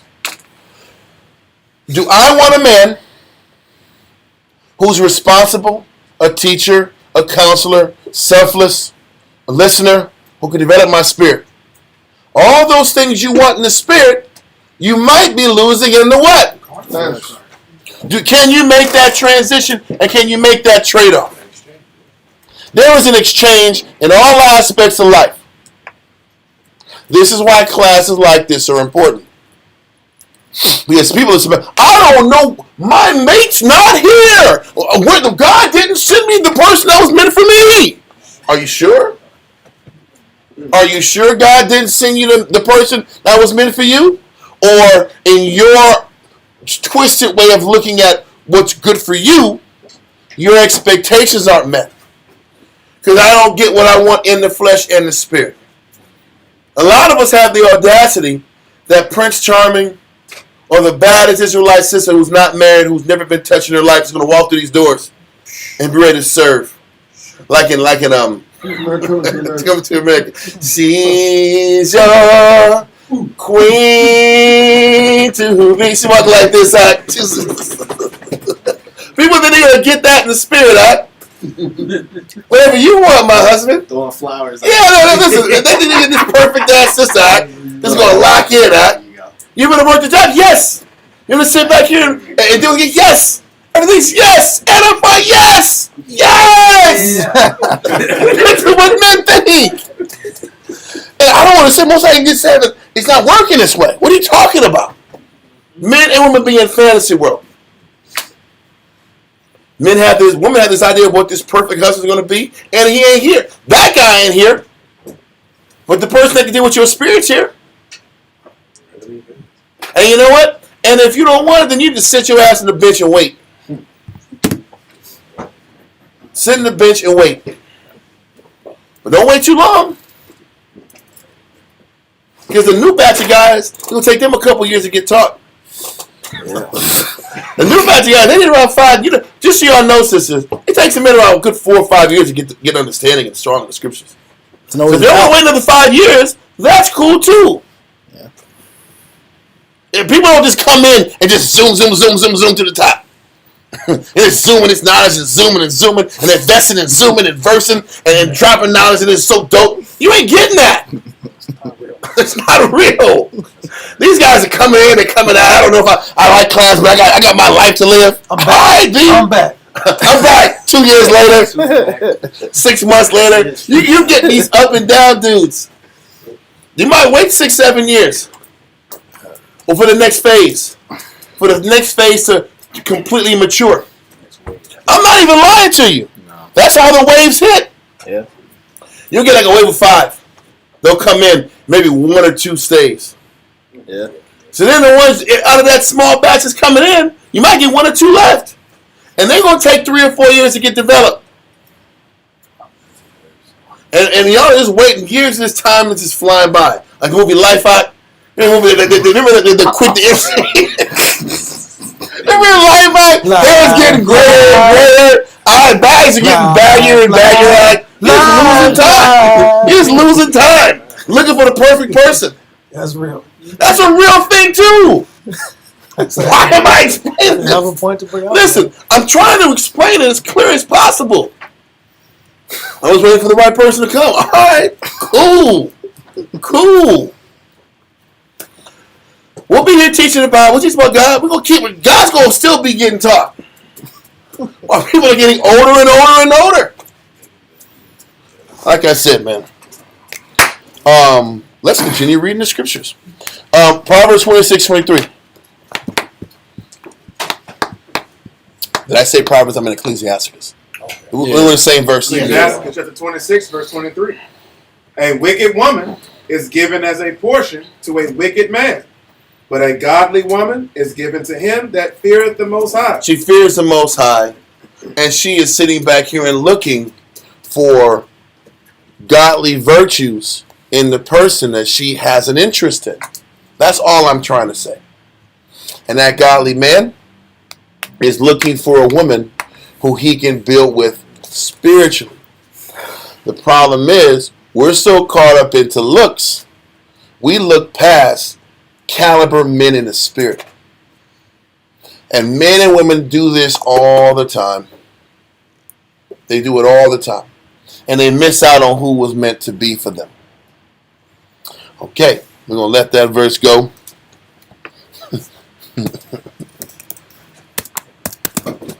Khan says exactly. The sister said you're going to look around and you're going to be 75 years old. It's all true. They say you're going to look like you're 75 years old. Like life. Like the movie Life. That's why I said it. Okay. Let that go and go back to Ecclesiastes and the Apocrypha. I think, it could be, Apocrypha, Ecclesiastes 7:25. I can't get to this topic, bro. I can't get It's through a lot it. of information, bro. Huh? It's a lot of information. It's needed. It's not like it's not needed. Exactly. It's not like we're just going into, man, you know what? These angels are just awesome. Something about these angels. Yeah, we're not doing it. This is not on purpose, right? We're trying to take our time to explain this dynamic. So sisters and men, the thing is, we have the opportunity to tell men this a lot, because we'll talk to men one-on-one. We don't do this with sisters a lot. And we're trying to do this. We're getting a lot more sisters in the school, younger sisters, not married. So we're like, dude, we got to sit back and really take this time to explain this. So sisters have a fighting chance of having a happier spiritual life. Outcome, yeah. How to have a happy spiritual life, to choose that. Versus sitting back here and everything about the marriage is a battle. We're trying to sit back here and help make it to where the marriage is not just a super battle every step of the way. Does that make sense? Okay, let's go Ecclesiastes 7:25. Ecclesiastes chapter 7 and verse 25. Marry thy daughter, and so shalt thou have performed a weighty matter. This is how you know that marriage back in the day wasn't just about dropping dowries and paying money out. It wasn't just about, you have my daughter for 3 cows. It wasn't like that. It was more to it than that. And it wasn't that everybody was just righteous back then because it was the old times. God, that too. That was not the case. God, it wasn't. So, but it's still a weighty matter. And this is why we take the time to explain how to navigate through this weighty, heavy, serious decision. It should be a serious decision to people that care about you, to people that love you. We're sitting back here and taking the time we need to explain this process because we give a damn. If we didn't give a damn, we say pick who the hell you want. It don't bother me. Ain't got nothing to do with me. Pick who you want. Right? Yeah. We're trying to sit back here and help you. So it is a very weighty matter that as leaders and teachers, we have to navigate young people through. Or then, we're not doing our job as being that watchman. Yeah. We're supposed to warn of potential dangers that can befall brothers and sisters when they choose to connect with people. That's part of our responsibility. So read it from the top again, verse 25. Ecclesiastes chapter 7 and verse 25. Marry thy daughter, and so shalt thou have performed a weighty matter. But give her to a man of understanding. But give her to a man of understanding. I'm going to say this. I know a lot of sisters be watching those Love is Blind shows. I don't know if y'all do. Yeah. Listen. What is that? Love is Blind is all these shows on It's Netflix horrible. about these relationships and these people sitting back here and they're talking to one another like behind, like say for instance, the girl you're trying to talk to, she's in that room, you're in this room, and you can't see her. Yeah. And you're just sitting back here talking lame surface conversations for a week. Yep. Then all of a sudden you decide, you talk to different women. Oh yeah, okay. And then you find the one for you and you marry her. Yeah. Like, that's all you gotta do is talk to the person for a week and just talk fluff. It's horrible. And all you got, I think, is you don't even get a silhouette of her. You hear her voice. Yeah, it's just the voice. And you throw your life away. I go for a week of conversation. A week conversation. You throwing, huh? They find out soon. That's what I'm saying, right? Hey, it's better what they're doing now, though. That's actually more honorable this time period. I'm serious. You're right. That's actually honorable according to this time period. It's crazy. Listen, like, what you gonna learn in a week of everybody bullshitting you for like a 30, 40-minute conversation? That's not but cap. That's a 30-minute cap job, huh? Yeah, just our chemistry is so great. Yeah. It's just the energy that I'm feeling from across the room. I know there's a connection there. I know there's a connection. Like, come on, for real life. Or they watching Arletta or 20v1s. Why are you pointing at me like I'm watching it, man? You watching? I don't watch these shows. You know what's out there. Nah, 20v1s that's like and Arletta. Just don't watch Drewski's show out. That's that's at least funny. That was at least funny. He's out of this world. I ain't seen it, but I seen the clip. Listen, I saw it was horrible. I saw it. I'm gonna call it next. I got drawn in. Little bit. I call you next. Listen. I got drawn into that horrible show for one episode. I said, bro, this is horrible. It's funny. This is horrible. It was worse than Flavor of Love. Put it that way. It was worse than that. It was worse than that. Yeah. Anyway. Oh man, it was on YouTube. I'm trying to do the work of God act, and there's this damn juicy thing that pops up back, and I'm like, bro, this thing drawing me in like a trance. It's like, listen to this ridiculousness. 45 minutes is gone from your life. Yeah, bro. You lost out. Anyway, marriage is a weighty matter. And you're supposed to be given to a man of understanding. So that means a sister is supposed to be looking for a man of understanding. And you know what? But part of that is also, the thing is this. This is why it's got to be a group decision. Because sisters got to be honest enough to tell you, you need a man, sis, that's not going to take your shit. Yeah. You need to be told that also. So part of the choosing process is choosing a man that's not going to tolerate when you act up, when you're out of pocket.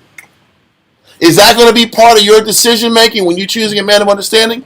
I'm going to choose a man that I know is going to put me in order.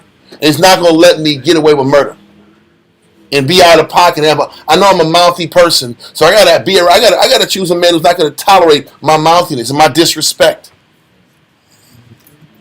This is why you need camp heads and elder sisters to help participate in that decision. Because sometimes you might want to choose a person that's the pushover and say, oh, he understands me, he hears me. Does he really understand me, or you're going to run the damn roost? And that's what you really want to do. But then you're mad. He doesn't stand up for anything. Well, there you go. But you chose that. Because in the house, you want to run the show. You got to know that about you, too.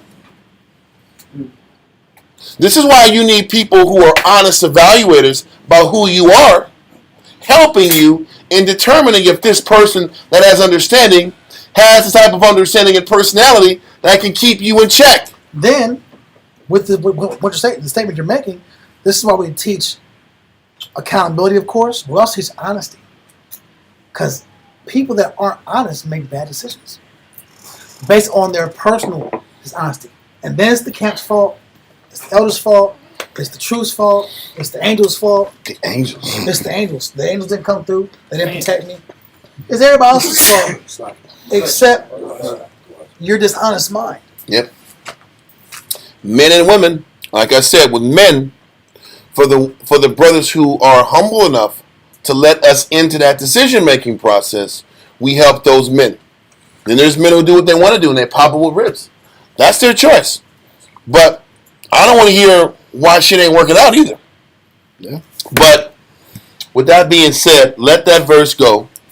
And the reason we're so strict and adamant on wives making the right decision is because of this verse. 1 Timothy 2:15. And I want Romans 7:2. Let's do Romans 7:2 first. Then we're going to go 2 Timothy, 1 Timothy 2. This is why we're so adamant on helping sisters with this decision. Romans 7:2 first, and then we're going to go to 1 Timothy. Romans chapter 7, verse 2.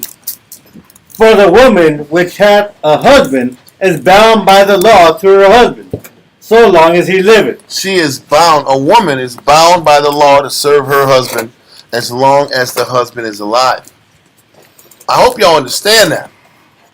Once you make this choice, you made your bed, now you got to lie in it. This is why, for a sister, this is one of the most serious choices she needs to make in her life. If sisters took more time to make this decision, there wouldn't be so many broken homes nowadays.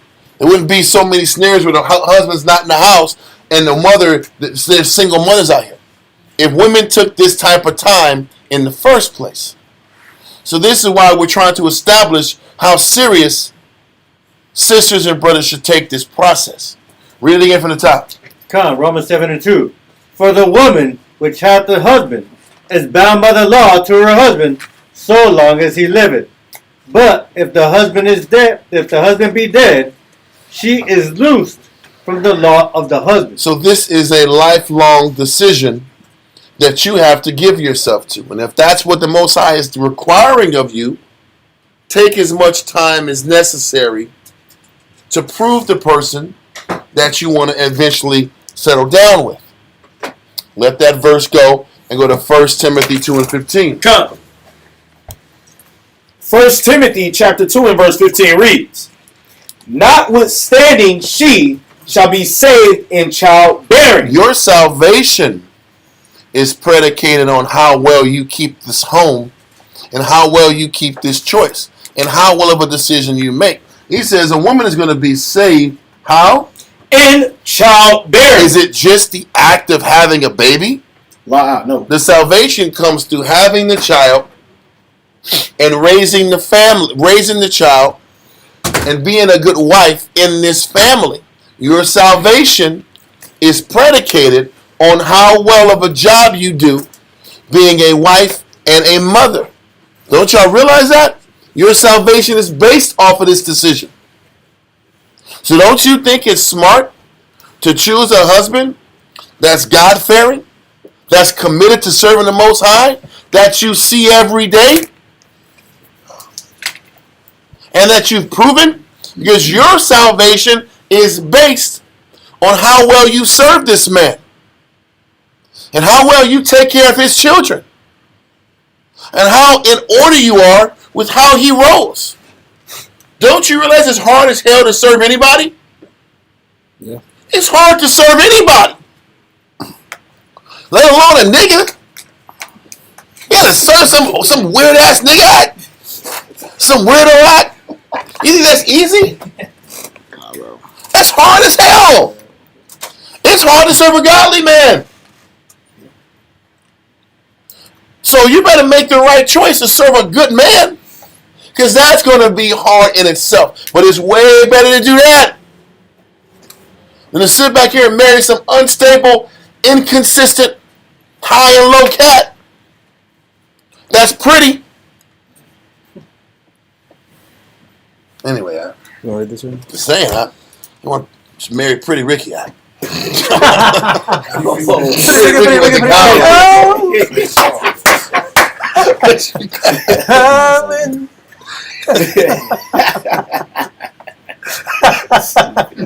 The children or the bottom? The children. Was that kind? Yeah, you can go there. You can go there. I don't know. I'm just It's okay. so I thought, It's okay. But so we understand this. Your salvation is predicated on this choice. It ain't like I got 3 or 4 choices and I got to. Now we're tackling with whoredom, especially if you know better. yeah. You're on the clock now. You got the knowledge now. You can't be sitting back here trying to figure it out. You already failed the test if that's the case. Your salvation is based upon your choice and how you serve your man and raise your children based off the choice you make. And you're stuck there as long as he lives. So once again, are you really thinking on that plane now? And you seeing little cute boys walking around here and you smiling at them and you're flirting with them? Just being honest. Okay. Let that go and go to Ecclesiastes 32, verse 19.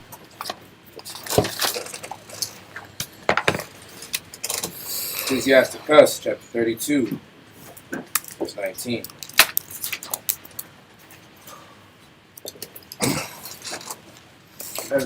I'm ready. Ecclesiasticus chapter 32, verse 19. Do nothing without advice. He's telling you, do nothing without advice. If he says do nothing without advice, do you think marriage is excluded? No. In that scenario? Do marriage without advice. But that's what people do. Listen, sister will get advice on what outfit to wear the next day, but will not get advice on what type of marriage a man to take out. They will sit back here and get advice about the mascara they choose, but will not get advice about the husband they want to choose. That's facts. That's big facts. I don't know why my life was this much suffering. Why did it have to be much suffering? Why do you guys like a foreign? He said, That's the spirit. I don't know why my life.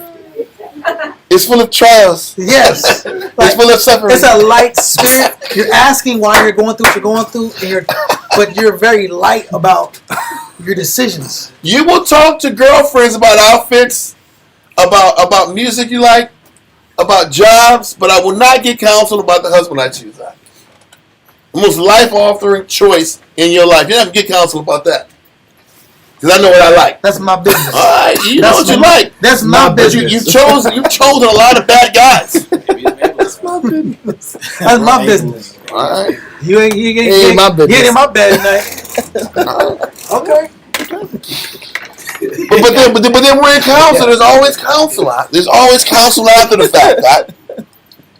Anyway, Come on, bro. let's continue in the scriptures. Ecclesiastes chapter. Read it again, verse 19. Ecclesiastes chapter 32, verse 19. Do nothing without advice. Especially choosing a husband. Now that we got that all out the way, now let's go to Proverbs 31. Yeah. No, yeah. No, we start Proverbs 31. Listen, we're trying to give y'all cautionary tales. Hey, where's that verse Bertho for at, man? Want that verse before I go? What verse? Bertho, I hope you're listening, Bertho. I hope you're listening, buddy. You better listen to this class, huh? It's for you. You know too. Hey, say no to those garter chicks, all right? Stay away, I'm anxious. Stay away, bro. Better pay attention, bro. Read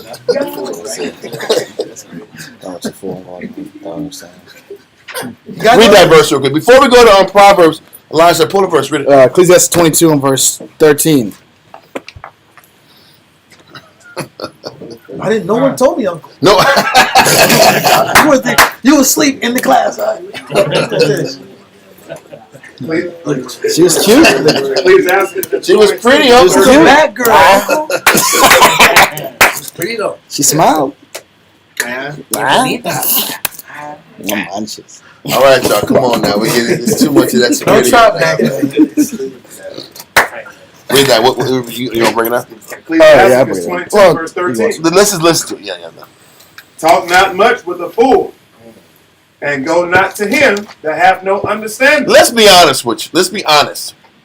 If you're getting to know a person and you're proving somebody, you can kind of tell if this person can give you scriptures. Think about this. If you're courting a person after a few weeks, couple months, and you might have got one little pep talk, do you really think that's the one for you? They gonna tell you to read Proverbs 31? That's what they're gonna give you out. They gonna sit back here. What do they do? How do they counsel? What are they dealing with your issue? How are they dealing with your issues? You can tell a person who's light. It's like a man can tell if a woman is very light-minded. You can tell. Yeah. You don't need to be on the phone with this person for hours to know this person's light. Yeah. How long does it take you to figure out this dude can't help your spirit? You got to be honest about who you're dealing with and get out of your head about the looks. This is what we're trying to get you to understand. If you want to sit back here and have a peaceful life, detach and sit back here and look at a person for what they're bringing to the table spiritually. That's a good class. Huh? You're saying substance over preference. You got or suffer the consequences. Or suffer the consequences. You better choose the person that can develop your spirit versus choosing whatever your infatuation is. Read it again. Talk not much with a fool. What verse are we at? Ecclesiastes chapter 22, verse 13. Mm-hmm. Talk not much with a fool, and go not to him that hath no understanding. Beware of him, lest thou have trouble, and thou shalt never be defiled with his fooleries.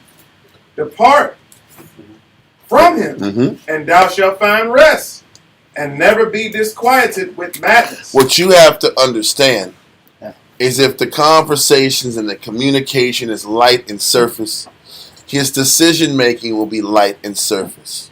How he handles problems will be light and surface. And if he's dealing with decisions that are light and surface, and if he's dealing with things on a light and surface level, that means catastrophe's right behind the door. If you don't deal with a man of substance, then you're going to constantly be having to cover for him. Somebody got to carry the heavy weight. So if the person that you're talking to, you just think is so cute and handsome, he's light, then guess what you're going to have to be? You're going to have to be the man of the house. Then don't be mad that you have to be the man of the house and you got to serve him at the same time. Yeah. Because that's what happens when you choose the foolish man or the light-minded man. You want to go for the looks, cool. Then you better wear two hats. You better be the man of the house and you better not be out of order with him because this is when the counsels kick in. Yep. I have to sit back here and carry all these responsibilities. This isn't fair. I have to do his job and my job. Well, you chose that. You chose the guy that everything is surface and light. And you chose a man that you chose and you take care of it, man, but you better serve me, man. There's a lot of guys out there like that. You take care of all the dirty work, but you better serve me and respect me. That's not an uncommon thing. Men don't want to do the heavy lifting, but they want the utmost respect. So you better take the time to see if that's the kind of guy you got. Is he always behind his bills? Is he always getting shit cut off? Always? He never got insurance? He never got insurance? Never? Never got car insurance, bro? Damn. That's letting you know something. You better be covered. You better cover that. You better cover that car insurance then. She ain't doing it. But he's one of those guys. He gonna see. There's a lot of good times guys out there. There's guys for good times and the party and barbecue guys. A lot of barbecue guys. When it comes to work and hard shit, they're not there. That's a thing too. What you gonna say? Did you want that? Maintain her husband? No. Why not? Because I want to focus on the flip side of it. Because a lot of times women have to, go there. Why not? Ecclesiasticus chapter 25, verse 22. A woman, if she maintain her husband. When a woman that maintains her husband means she does all the jobs that her husband's supposed to do. Listen, a woman is supposed to do, I'm not saying a woman ain't supposed to work and provide, help out financially, especially in our condition. She has to work and do her thing and contribute and be that mother and run that house. But there's certain things, mental stresses, that we should be taking on our shoulders to make it mentally less pressing on a wife. She shouldn't have to do all the thinking and all the grinding and all the pressure work and all the carrying. And then she had to sit back here and automatically switch that off and be Sally Homemaker. That's a very challenging thing to put a person through. The scriptures are saying, listen, a woman that maintains her husband is what? Is full of anger. She's angry. Because she has to take on all this extra responsibility on her back, all this pressure and all this weight. And the pressure isn't being evenly distributed. That's what's happening. The pressure and weight is all, listen, in this world, it's already tough for an Israelite woman. And she's already, because of the condition of what we do for the Most High, the weight is already unevenly balanced on her anyway. Let's be honest. For the brothers who sit back here and do this every day, we're not in the positions to provide like we would like to. Because we're here sitting back every day, putting the work in, helping the body out. So that weight is already distributed not perfectly. But then when you already have the weight distributed unevenly, and then the man doesn't do what he's supposed to do to take the extra pressure off, you make a person bold. Now, some women are naturally bold anyway, and are naturally impudent anyway, which is shamelessly bold. So that's in some people. But we have to make sure that we don't add that pressure to make them even that much more disrespectful. So sometimes we don't want to take care of any pressure and then demand them to be perfect in order without anger. That's unrealistic. Sometimes the answer to a person who's shamelessly bold is to take away all the pressure. And then when the boldness is still there, then you know it's on her. Then she's the wicked root. But you can't just say a person is shamelessly bold and rolls like a man when you put man responsibilities on her. Does that make sense? Okay. Let's continue and read that verse again. Which one? The first one. Ecclesiasticus chapter Wicked woman. Ecclesiasticus chapter 25.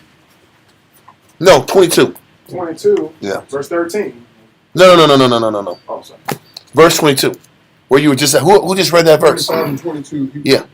Wicked woman is 23. Ecclesiasticus Yours different 25. No.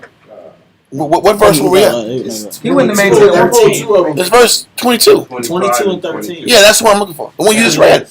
Didn't you just read that? 25 and 22. Yeah, that one, yeah. Ecclesiasticus 25 and 22. A woman, if she maintain her husband, is full of anger, impudence, and much reproach. God. And listen, we teach men, before we try to get men to go attack women for being disrespectful and mouthy, the first thing we got to ask is, listen, man, does she have too much on her plate? And if she got too much on her plate, then you got to sit back here and get that brother to take that pressure off the plate. And then we see how her actions and her conduct is. So listen, it kind of took away from the point, but I get it. That's an issue at times. Where were we at before that verse? Ecclesiasticus 22 and verse 13. Okay, did you finish that verse? Come. That was a verse you pulled, Elisha, right? About the disquieted with madness. Is it with a fool? Because yeah, that verse was dealing with the fact that men that are operating with that are light, Yeah. that are very responsible. Yep. And if you're choosing, I know where we got to that point. Okay, we're good. That man that you choose, if you choose a man that's not responsible when he's light, prepare yourself to wear two hats. Are you prepared to sit back here and be the man and do the heavy lifting, and you got to sit back here and be the loving wife simultaneously? That's a very challenging thing.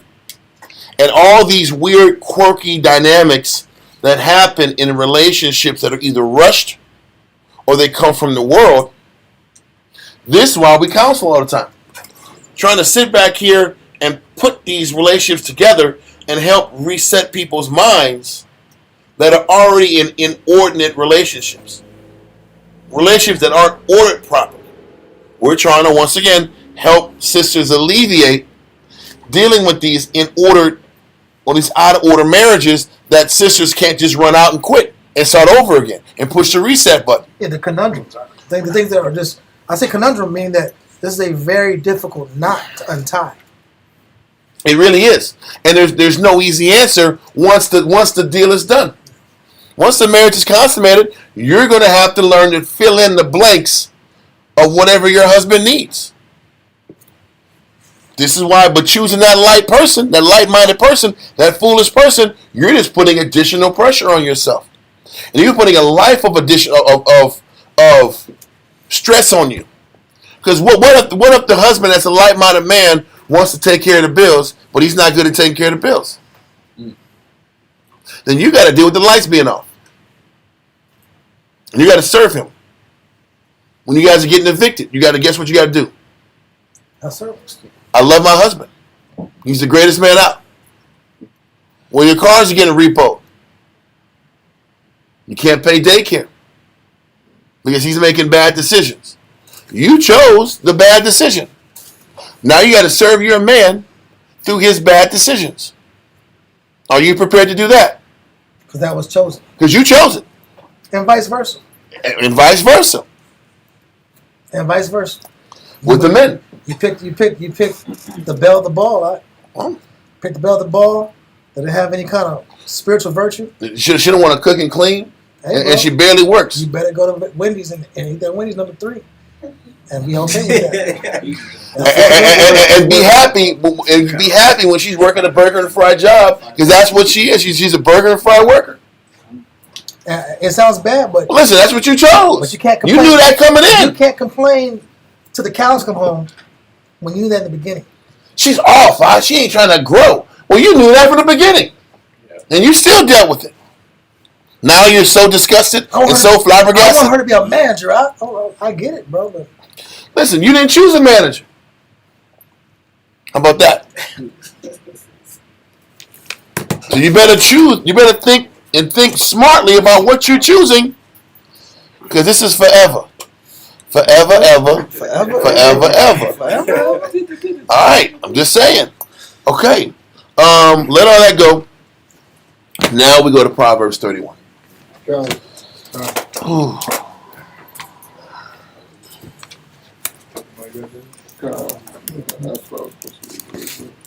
I don't think the truth is fair. 31 and 10. The truth is not fair. 31. Your choices That's aren't the fair. conversation, though. How come the Most High has to be how come the Most High has to be the blame? How come the Heavenly Father has to be the blame? Because we make fleshly, carnal, self-based, physical decisions. Why does the truth have to suffer? Because we make physical decisions. Why do camp have to get why does the camp name have to be bad-mouthed? Because we make inferior choices. Good point. The answer is we make inferior choices. I got an easy scripture for you while war's coming through. Proverbs 1:1. Easy scripture. Easy scripture in the world. Proverbs chapter 1, verse 1.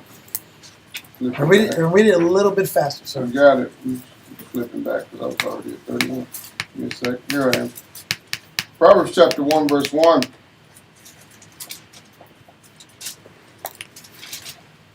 Proverbs chapter Go 1 ahead, verse. I can't get Yes, read, bro. The Proverbs of Solomon, the son of David, king of Israel, Read. to know wisdom and instruction. These words in this book are for you to know wisdom and what? And instruction. Listen, the Bible's open so you can receive instruction. If you don't want to receive instruction, why is your Bible open? To listen to something you're not going to do? I want to hear the Bible, but I don't want to follow instruction.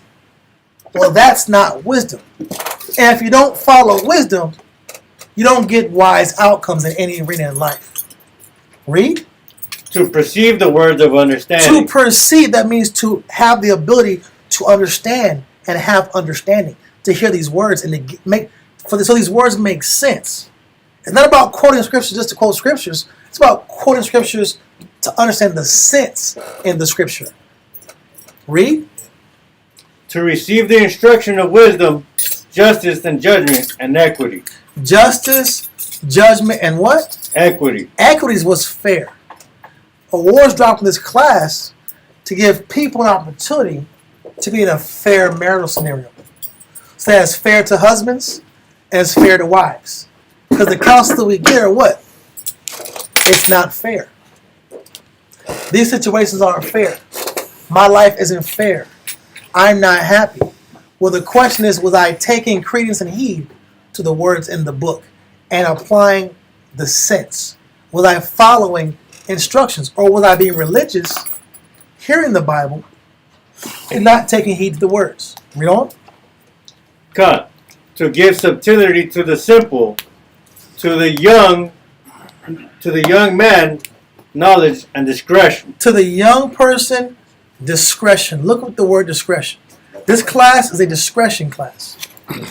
This is giving you the discretion on how to choose a life partner. So these words are to give you discretion. Discretion. We know the color of Christ. We know who the Gentiles are. We know the 12 tribes. But do we have discretion in the interpersonal marital arena? The family building arena? Read. God. Discretion. 1828, Webster's Dictionary. Prudence, or knowledge and prudence. That discernment which enables a person to judge critically of what is correct and proper. It's about critical thinking, not light-minded, simple thinking. This class is telling you this is about down the line thinking. When the rubber hits the ground thinking. When ish hits the fan thinking. When the pressure's on thinking. When babies are born. And can we maintain this household thinking? These are about the things that matter, that aren't light affairs. And can I say this also? I'm going to cut you off. Yeah. But, sometimes, y'all, it's not about picking the general. Or it's not about picking the highest ranking guy or thinking the highest ranking guy is a solution to your problem. This is why a lot of times counsel, it is important to have people who understand you be a part of this decision-making process. Sometimes you might need a man who is very patient. With some of the crap that's in y'all need a patient man more than a ranking man. Maybe the ranking man ain't got time for your shit. Let's be honest. Sometimes you need a person who is very forgiving. You might need a man who's very forgiving. You might need a man who's very strict on you.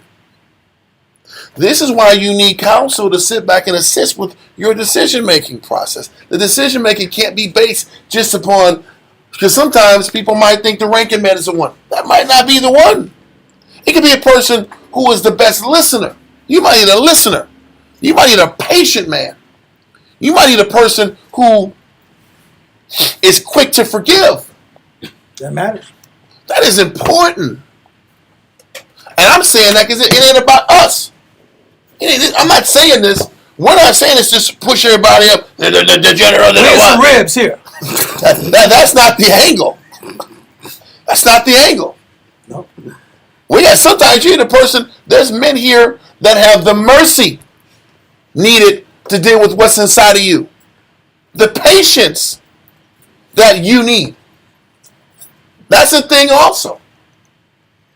So this is why this is a group thing, and it takes elder sisters and elder brothers to help you in the choosing process. That's important. We're not just trying to have fun of ribs and ribs and ribs and ribs all up on deck for the general. That ain't what it is. It's not. And brothers don't got time for that either. Well, listen, there's a thing. Listen, you want to have multiple ribs, you ain't going to have time for God. There's no time to stay. How about that? Anyway, that's another story. I'm just trying to sit back here and let brothers and sisters know what might be in your mind about what you think you need. Sometimes you don't even know what you need. Sometimes you don't know what you need. That's humbling, though. It's the truth, though. People think they know what they men need. And women, People might, I need a strong black man. Maybe you need a patient black man. Person that can tolerate your mood swings and your ups and downs. That might be patience what's needed, not strength. The strong one say, forget this shit, I'm out of here. That's what the strong person might react by. Let's be honest. And I don't. Oh yeah, I'm just too much of a woman for you. No. Stop it. Stop it. I'm joking. That was a joke. But what am I trying to say?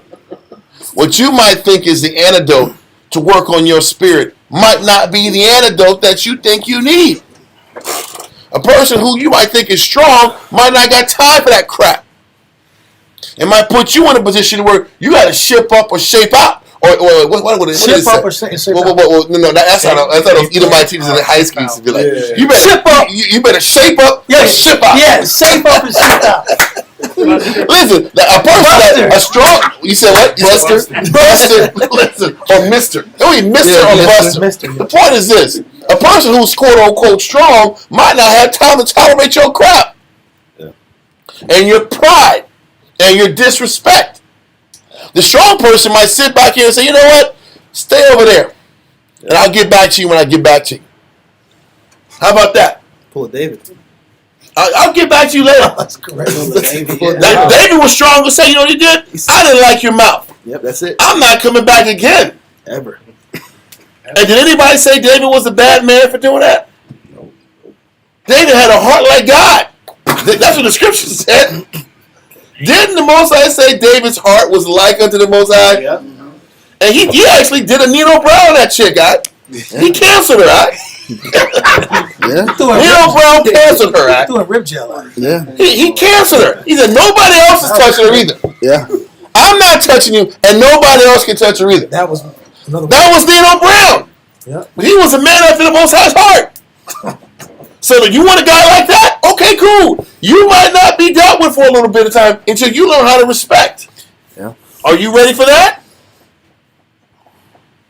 That's what you might get with the El Jefe. Or the El Jefes. That might be the El Jefe's choice. I know I said that wrong, but you get my point. That might be from the general that you choose, or you might be interested in. So I'm just trying to sit back and explain it as clearly as possible. It's not just a rank thing. It's not just a rank thing. You might not like the rank choice. Yeah. Anyway, man. You done with your point? Read a little bit more. Okay. I'm not done. Hell no, you ain't done. I want to finish. There's more scriptures to read. Proverbs 1 and 5. Yeah. A wise man will hear and will increase learning. That's the key point, bro. Are you hearing to increase learning? Or are you hearing to forget? Or are you hearing because you want to pick and choose the little flavors you like in the conversation? I like a little bit of this, a little bit of that. And I'm going to take to my buffet plate. And I'm going to focus on what I like. But all the other elements that were in the information, you just kind of cut them out your mind conveniently. But you're going to need them down the line. It's not about picking and choosing. It's about taking the words and considering the words and finding the sense in the words for your benefit. That's the point. Mm-hmm. Okay. So, you want more? You got more? No, I'm done, bro. Okay, let's get back to Proverbs 31 then. With all that being the case, the weighty matters are done. You've made your choice. You've allowed sisters and elder sisters and elder brothers to help you make a proper decision. You prayed on it. You did all that good stuff. Now you chose your husband. Now you realize your salvation is based upon how well you serve this man and how well you raise his children. Now we get into Proverbs 31. You see how you can't just jump to Proverbs 31? It's a whole thing leading up to this point. So that there you can make this easier to maintain the zeal to keep giving to this man that's about serving the Most High. And that has a genuine consideration about you and your spirit. It's a lot easier to do something when you got a person who is trying to fight as well. It's hard to serve and be on point with somebody who's not trying to serve and be on point themselves. Is this what the scripture says, be equally yoked? And the scripture wants, like, be not an underling to a fool. Yeah. Okay. That's what this means. Be not an underling to a fool. You don't want to sit back here and have to serve somebody that you got to keep it hitting strong. You're supposed to sit back and support a strong man versus every day you got to muster it up to be strong for you and to be strong for him. That's tough. But I see women having to do that because they chose for the wrong reasons. They got to be strong and carry weak men that got the Bible. That's what I'm here to say. Men got the Bible and aren't strong. That's a real thing. For sisters, that's why it's the sisters on that internet shit.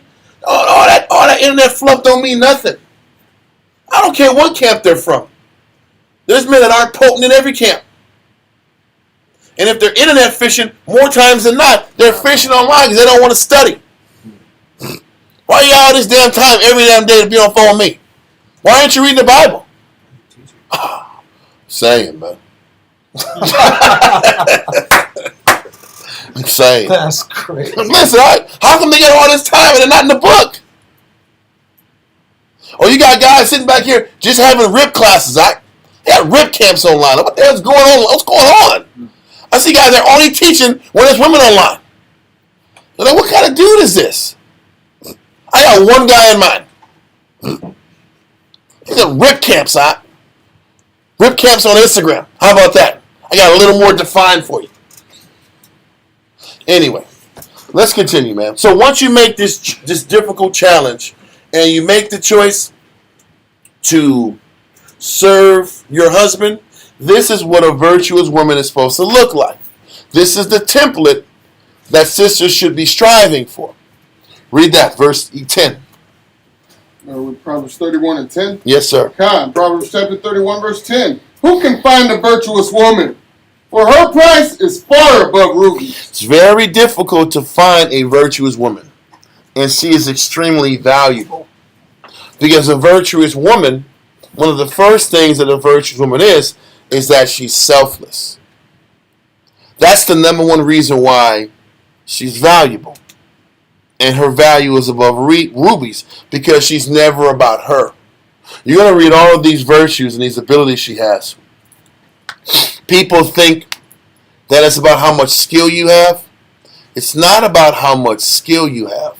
It's about how selfless you are while being a wife. Half of the clashes between husbands and wives is because wives are selfish. When a man is trying to study, she wants time. When a man is with the brothers, she's angry because he's with the brothers. Or she's jealous. Or she's insecure. Or she wants attention. It's always she. That's not a virtuous woman. It's always about what you're not giving her. You're not doing this. You're not doing enough of that. You're not doing enough of this. You're not doing enough of that. That's the opposite of virtuous. Look up like antonym of virtuous. That's a lot of Israelite women. You know, yeah, synonyms and antonyms. The word antonym is deficient. What, you find it? No, but that's the opposite of virtuous. Well, I want what Esau says. Antonym of virtuous. Virtuous. Opuesto. Wait. You said a Spanish? I wasn't a Spanish. You said Opuesta? I thought it was Latin. That's not Latin. That's Espanol, bro. My fault. My phone's in Spanish, man. Well, the antonym is unvirtuous, which is wicked, evil, immoral, or sinful. That's what AI said. AI knows best, man. I got sound up. What's that? What you got? Dishonest, sinful, wicked, vile, bad. Okay. So a virtuous woman is like rubies. An unvirtuous woman is like a dime a dozen. You find it everywhere. But you're going to start seeing what I'm saying is right. Because the woman that's not virtuous is always making it about her. It's never about what her husband wants and needs. It's about what's going on with her. What's going on with her? I feel this. I'm going through this. I'm mad. I'm this. I didn't get this. You didn't consider this. You weren't there. You didn't care. You didn't care. It's always about what he don't do. We're going to go on proving. Read verse 10. Proverbs 31:10. Listen, you're going to read. This woman is just not about her. Yeah. Her husband, her children, Dishonest, her business. bad. It's always about the household, the children, the husband's happiness. That's a virtuous woman. A carnal, negative, evil woman is always drawing and taking from her husband because she's not settled in herself enough. That's how, for men, message what not to choose in a woman. You don't want to take her. You just take. And then when you don't give her what she wants, she tears you down. You don't care about me. You don't love me. Then she starts tearing down. You never love me. It's always this cat and mouse monkey stuff. Yeah, that's facts. Then all of a sudden, either you got to sit back here and chase her, or you're a bad guy. Listen, there's a biblical answer for that. David, Cancer.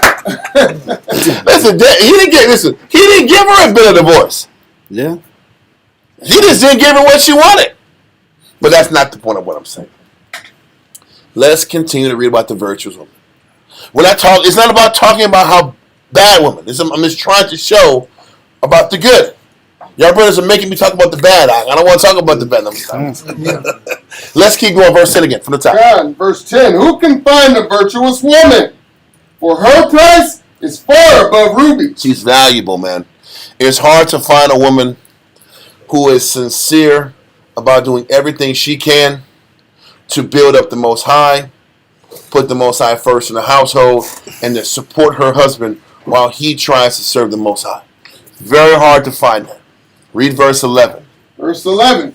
The heart of her husband doth safely trust in her. He says a husband truly trusts in her because what it said, it means is this.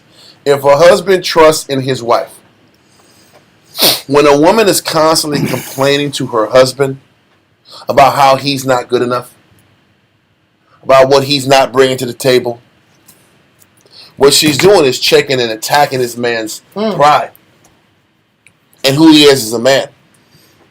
And if I'm being constantly challenged and attacked about what I'm not doing good enough, do you think I'm going to safely trust in her? Because in the back of my mind, if she's always complaining, then she's looking for another what? Man. I was thinking of another word. But yes, she's thinking of another man.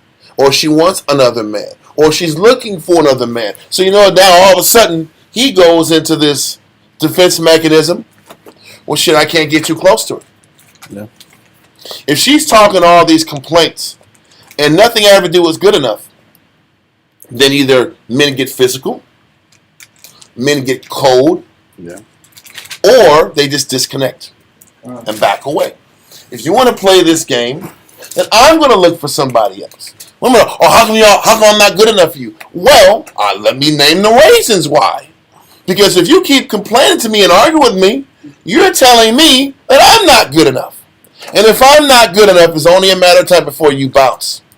And if it's only a matter of time before you bounce, why shouldn't I get somebody else? Am I right or wrong? If you want to run a man off, keep complaining about it. Keep arguing about what you're not getting out to do. That is the number one thing that's going to make a man run off. Your complaints. It's anybody. You want to keep complaining? That's true. Over a period of time, we'll find somebody who ain't going to complain.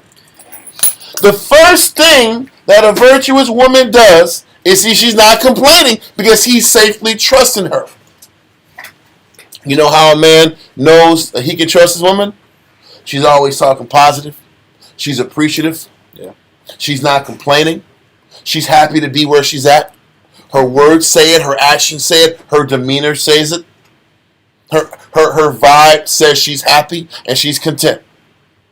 So if her vibe says she's happy and content, her words say she's happy and content. She's not walking around crying every 5 damn minutes, or complaining every 5 minutes, or arguing and screaming and breaking shit every 5 minutes, then maybe that lets you know she wants to be here. But maybe if she's breaking things and she's crying, maybe she wants to find maybe she wants another man. If she keeps talking about how things Could be or should could be, or how other families are, then you let me know. This ain't the one. What was your hand up, sir? She's utilizing the fruits of the spirit. No. Not the bad one. No, well, I'm saying, but she's not complaining. She's Okay, yes, exactly. The one that's but see, in order for a woman to not complain, right. she got to be in the book. Right. Listen, what does it take for men not to complain about what they do for God every day? You better study the damn Bible. Be quiet. You better learn. You study to be quiet. Learn to love the Lord. You read the Bible, then you learn to love the Lord. Yeah. You got a carnal person when he wants to go out in the world and drink beers to calm his mind down and go back to do God's work next week. Yeah. That's how you know he's a carnal God. Because the person should sit back and find peace in studying.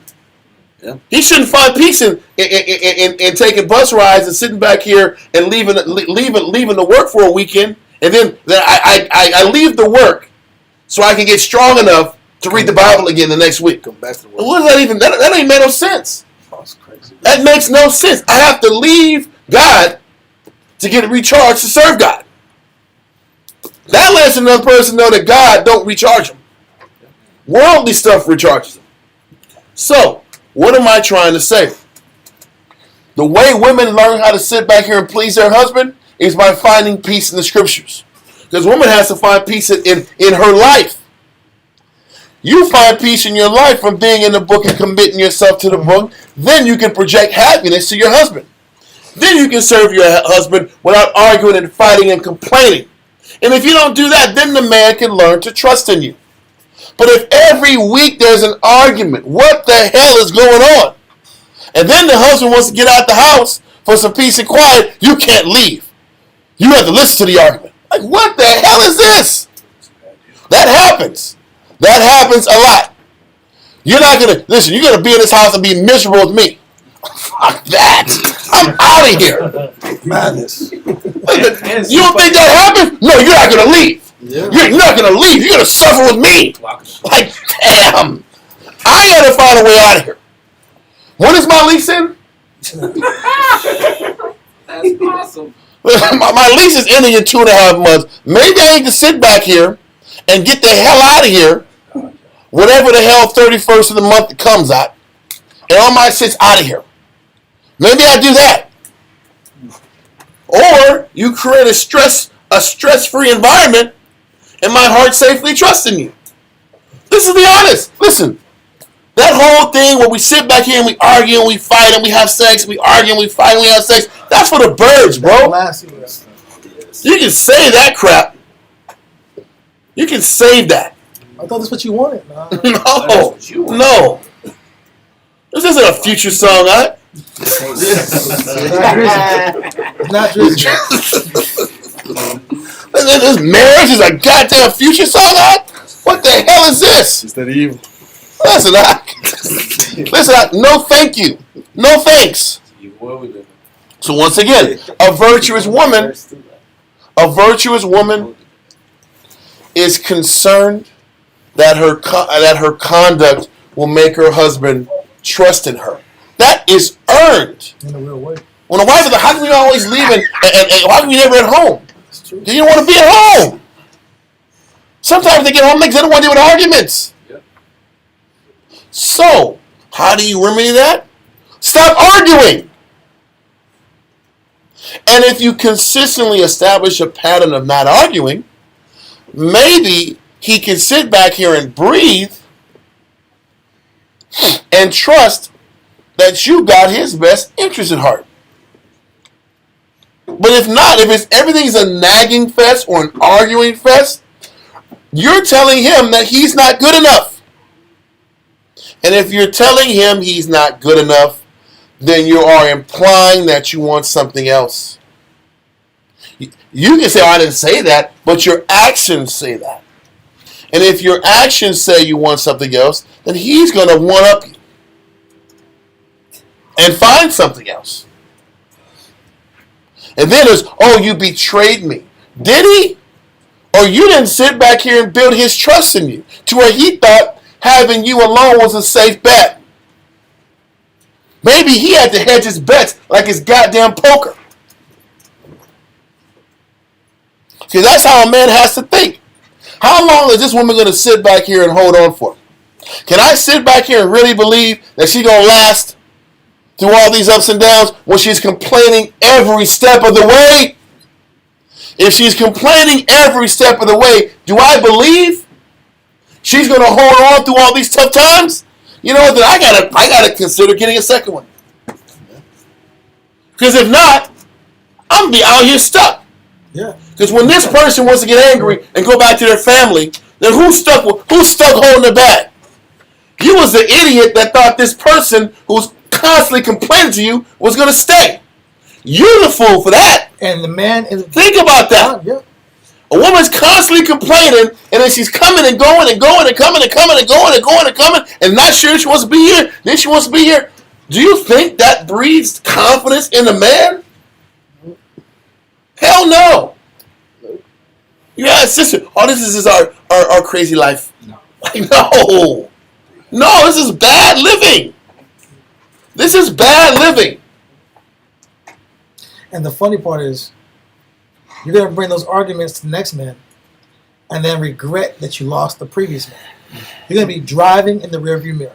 That's right. That's what people do. And then you know what? When you sit back here and start talking about how you had it good in the past, then guess what? You're going to make this guy want to leave. Oh, so you want to go back to your ex? I'm out of here then. Yeah. What sisters don't understand in marriage is that it's up to them to establish trust in their husband. Their works show that, hey, my husband's going to trust in me. Not because of words. Your consistency establishes trust. Are you the same person every day? Can you be relied on every day? Can you be relied on without arguments and complaints and fighting and drama? If you are inconsistent and high and low and up and down, why are you tripping that there's even interest in another woman? When it's lawful for a man to do that. If you want a man to sit back here and not get another woman, listen, it's up to that man. But if you want him to be there, you better sit back and be in order and lock in. And serve him when he wants to be served. You want to be a bad servant and then mad that he looks for other options, but you're a bad servant? That don't even make sense. That's like a brother in the truth who don't go to work, but he wants promotions in the camp. Like, what are you doing? You are on a podium, but you don't study? It's the same concept. Read verse 11. Verse 11. The heart of her husband doth safely trust in her. Because her words are proper. How she carries herself is consistent. So in the back of her husband's mind, she's not going nowhere because she's consistent every day. I can trust that she's not going nowhere. And that is a heavy burden that a man has to sit back here and be conscious of. Listen, loyalty is very difficult to find nowadays. A person who wants to serve is very hard to find. Listen, if you're sitting back here as a man and you got to convince your woman to lock in and serve the Most High and value this, he's supposed to trust in you when you got to sit back and convince her every day not to leave, and he's supposed to be happy with that crap. I got to sit back here and give you 1,000 verses so you don't leave tomorrow. So I got to sit back here and be like, man, I safely trust she's not going nowhere. As long as I give her 997 verses, she's not going anywhere tomorrow. What kind of crap is that? And he's supposed to be happy with what he got? A virtuous woman wants to be in the scriptures and wants to, it through her conduct, prove to her husband that she can be relied on. That's her focus. You see how hard this is? And you see why it's important that you choose the right man? Because your whole focus has got to be about proving to him that you're trustworthy. It's a lifelong journey of proving that you're trustworthy. It ain't the other way around. You got to prove the trustworthy for him to trust in you. Read on. Khan, so that he, middle of 11, so that he shall have no need of spoil. So that he will have no need of spoil. If you're doing your job correctly, he's not going to have a need to go out there and find something else. Or the need will be very minimal. That's all you can control. Can you do what he needs you to do so he is content? Or you can look at spoil a bunch of different ways. You can look at spoil, look at the 6th definition of spoil. Spoil. Point number 6. It says to render useless by injury. Or verse 5 too. Point number 5. To ruin, to destroy. So what he's saying is if you're doing your job, you make it less apt for a man to want to destroy what he got at home. Because a lot of times, if you're making it a happy home, why would he want to ruin it? Why would he want to argue and fight? If he knows his wife is busting her tail to make the house at peace, she's busting her tail so that you're not complaining and griping and tripping and telling him he's not good enough in your way. Why would he sit back here and blow the whole thing up?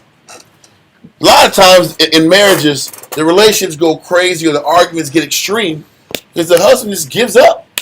Yeah. He's tired of acting like he's cool with this bullshit he got. He's tired of faking happiness. Faking that he's happy in his condition. Because what happened is, I just did this, and he just flipped on. He just went crazy. Well, maybe he's in a time bomb. Maybe he's just been faking being happy to keep peace at the house until he can't handle it no more. Men do that. Men sometimes just don't want to argue and fight at home. Yeah. So they tolerate shit. Well, right or wrong. Yeah. And then it gets to the point where that's all I can stand. I can't stand no more. You get like Popeye at. You try to sit back here snapping. Going crazy. Then he tearing shit up in the house. Like, why does he got to be all crazy? Being a hulk at the house. Well, maybe he's been tolerating shit for so long. Then he's snapping. Maybe if a sister that's a man spoiling his house. Yeah. He is losing. He's gonna blow this whole shit up. Forget it. Why? Because he's angry and he's unhappy. Maybe you're the cause of him being unhappy. You're just being extreme. I didn't know this side of you. Okay, well maybe. Well, maybe what you're doing is it's so bad, so toxic. Maybe I should just argue every day until the house gets in order. Yeah. Really, that's the answer too. Yeah. But if he argues every day about what you're not doing, are you going to stay? Are you going to support him and say, "Come, my Lord, I'll do better"? Shit. That ain't happening either. All I'm trying to show y'all is the first part of the class is why it's so important to marry right and choose right. So when it's changing time and it's fixing time and it's you working on you, you know why you're doing it. You're doing it for the Most High, and the guy that you're fixing yourself for is worthy of it.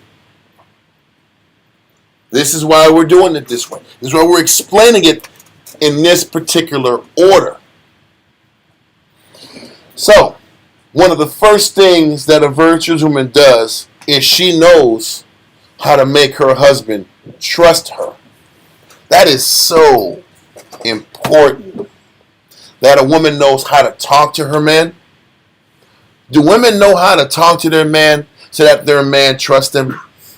or the woman just keep it real and just have this low level mouth, and you're just supposed to accept this crap, this dysfunctional communication, this disrespectful communication, and a man's just supposed to be happy that he got a dime, he got some dope shit.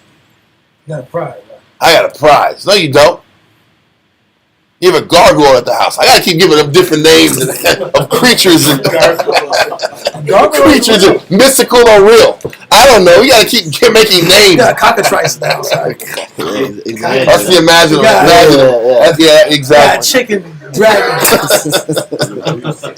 Listen, whatever you want to use, whatever you want to explain, gargoyles. Anyway, you get the point. At the house, you're like, he's just arguing. Don't look in the eyes. Don't look her in the eyes. You gotta use an opposite mirror. It's like this.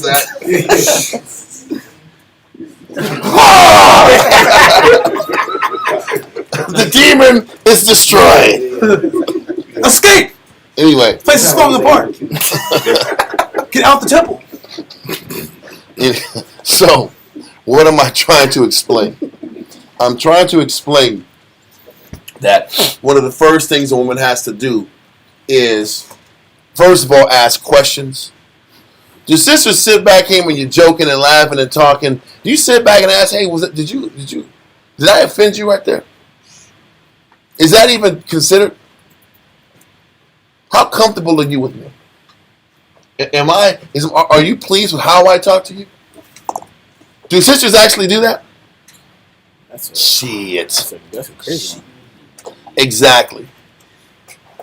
Just because you're comfortable with your husband doesn't mean you just talk to him how you want to talk to him. The slide. You got sly jokes, sly cutting remarks. Yeah.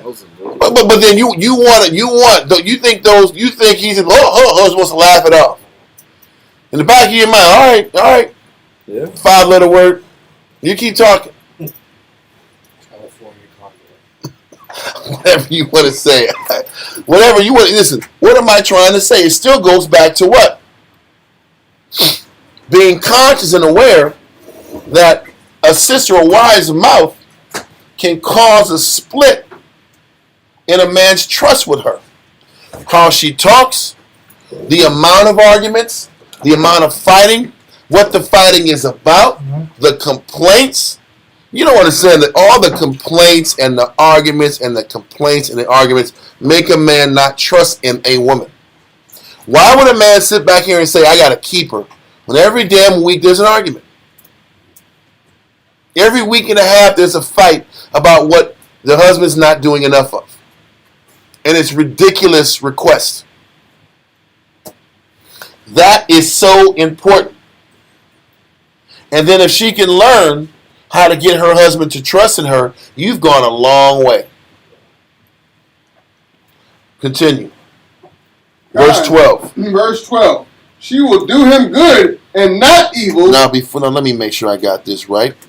Read 12. Yes, sir. Yes, sir. God, she will do him good and not evil. Look, I got one scripture. This is important. Yeah.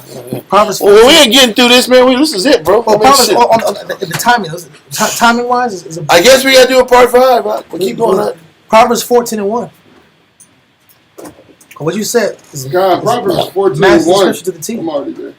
Proverbs 14:1. Proverbs chapter 14 and verse 1. God, every wise woman buildeth her house. Every wise woman builds her house. But how she built it, with her consistency, her conversation, her kindness, and her virtuous nature. Mm-hmm. Her righteous, humble, virtuous nature. Her character. Yeah. Not her makeup and eyeliner. Kinda. Read. But the foolish plucketh it down with her hands. A foolish woman destroys her house. Kinda. With her hands. I mean, it was you that tore the house down. But the hands is her argumentative nature. Yeah. Her pride, her ego, her insecurity. Her threats. Her threats. That part of her that's just not satisfied with what God gave her. The life the Most High gave her. That lack of appreciation destroys homes completely. Pride, disrespect, a lack of satisfaction with the life that was provided of the Most High. All those scenarios are reasons why a man should not trust in her. A man is correct not to trust in her for those reasons. Read verse 12 again. Verse 12, Proverbs 31 and 12. She will do him good and not evil all the days of her life. That means her focus, her primary focus, once she is married, is to do whatever she can to make this man's life better. What am I doing from a perspective of a woman to help my husband serve the Most High and to bring peace to this man's life? These are the questions that she should be asking herself once she's married. How can I make my husband's life easier? How can I take the pressure and stress away from my husband? But that's not how women think when they get married. Their focus is on how their husband can take away their stress. How they can get control. Both. And how they can get a win off of their husband's servitude.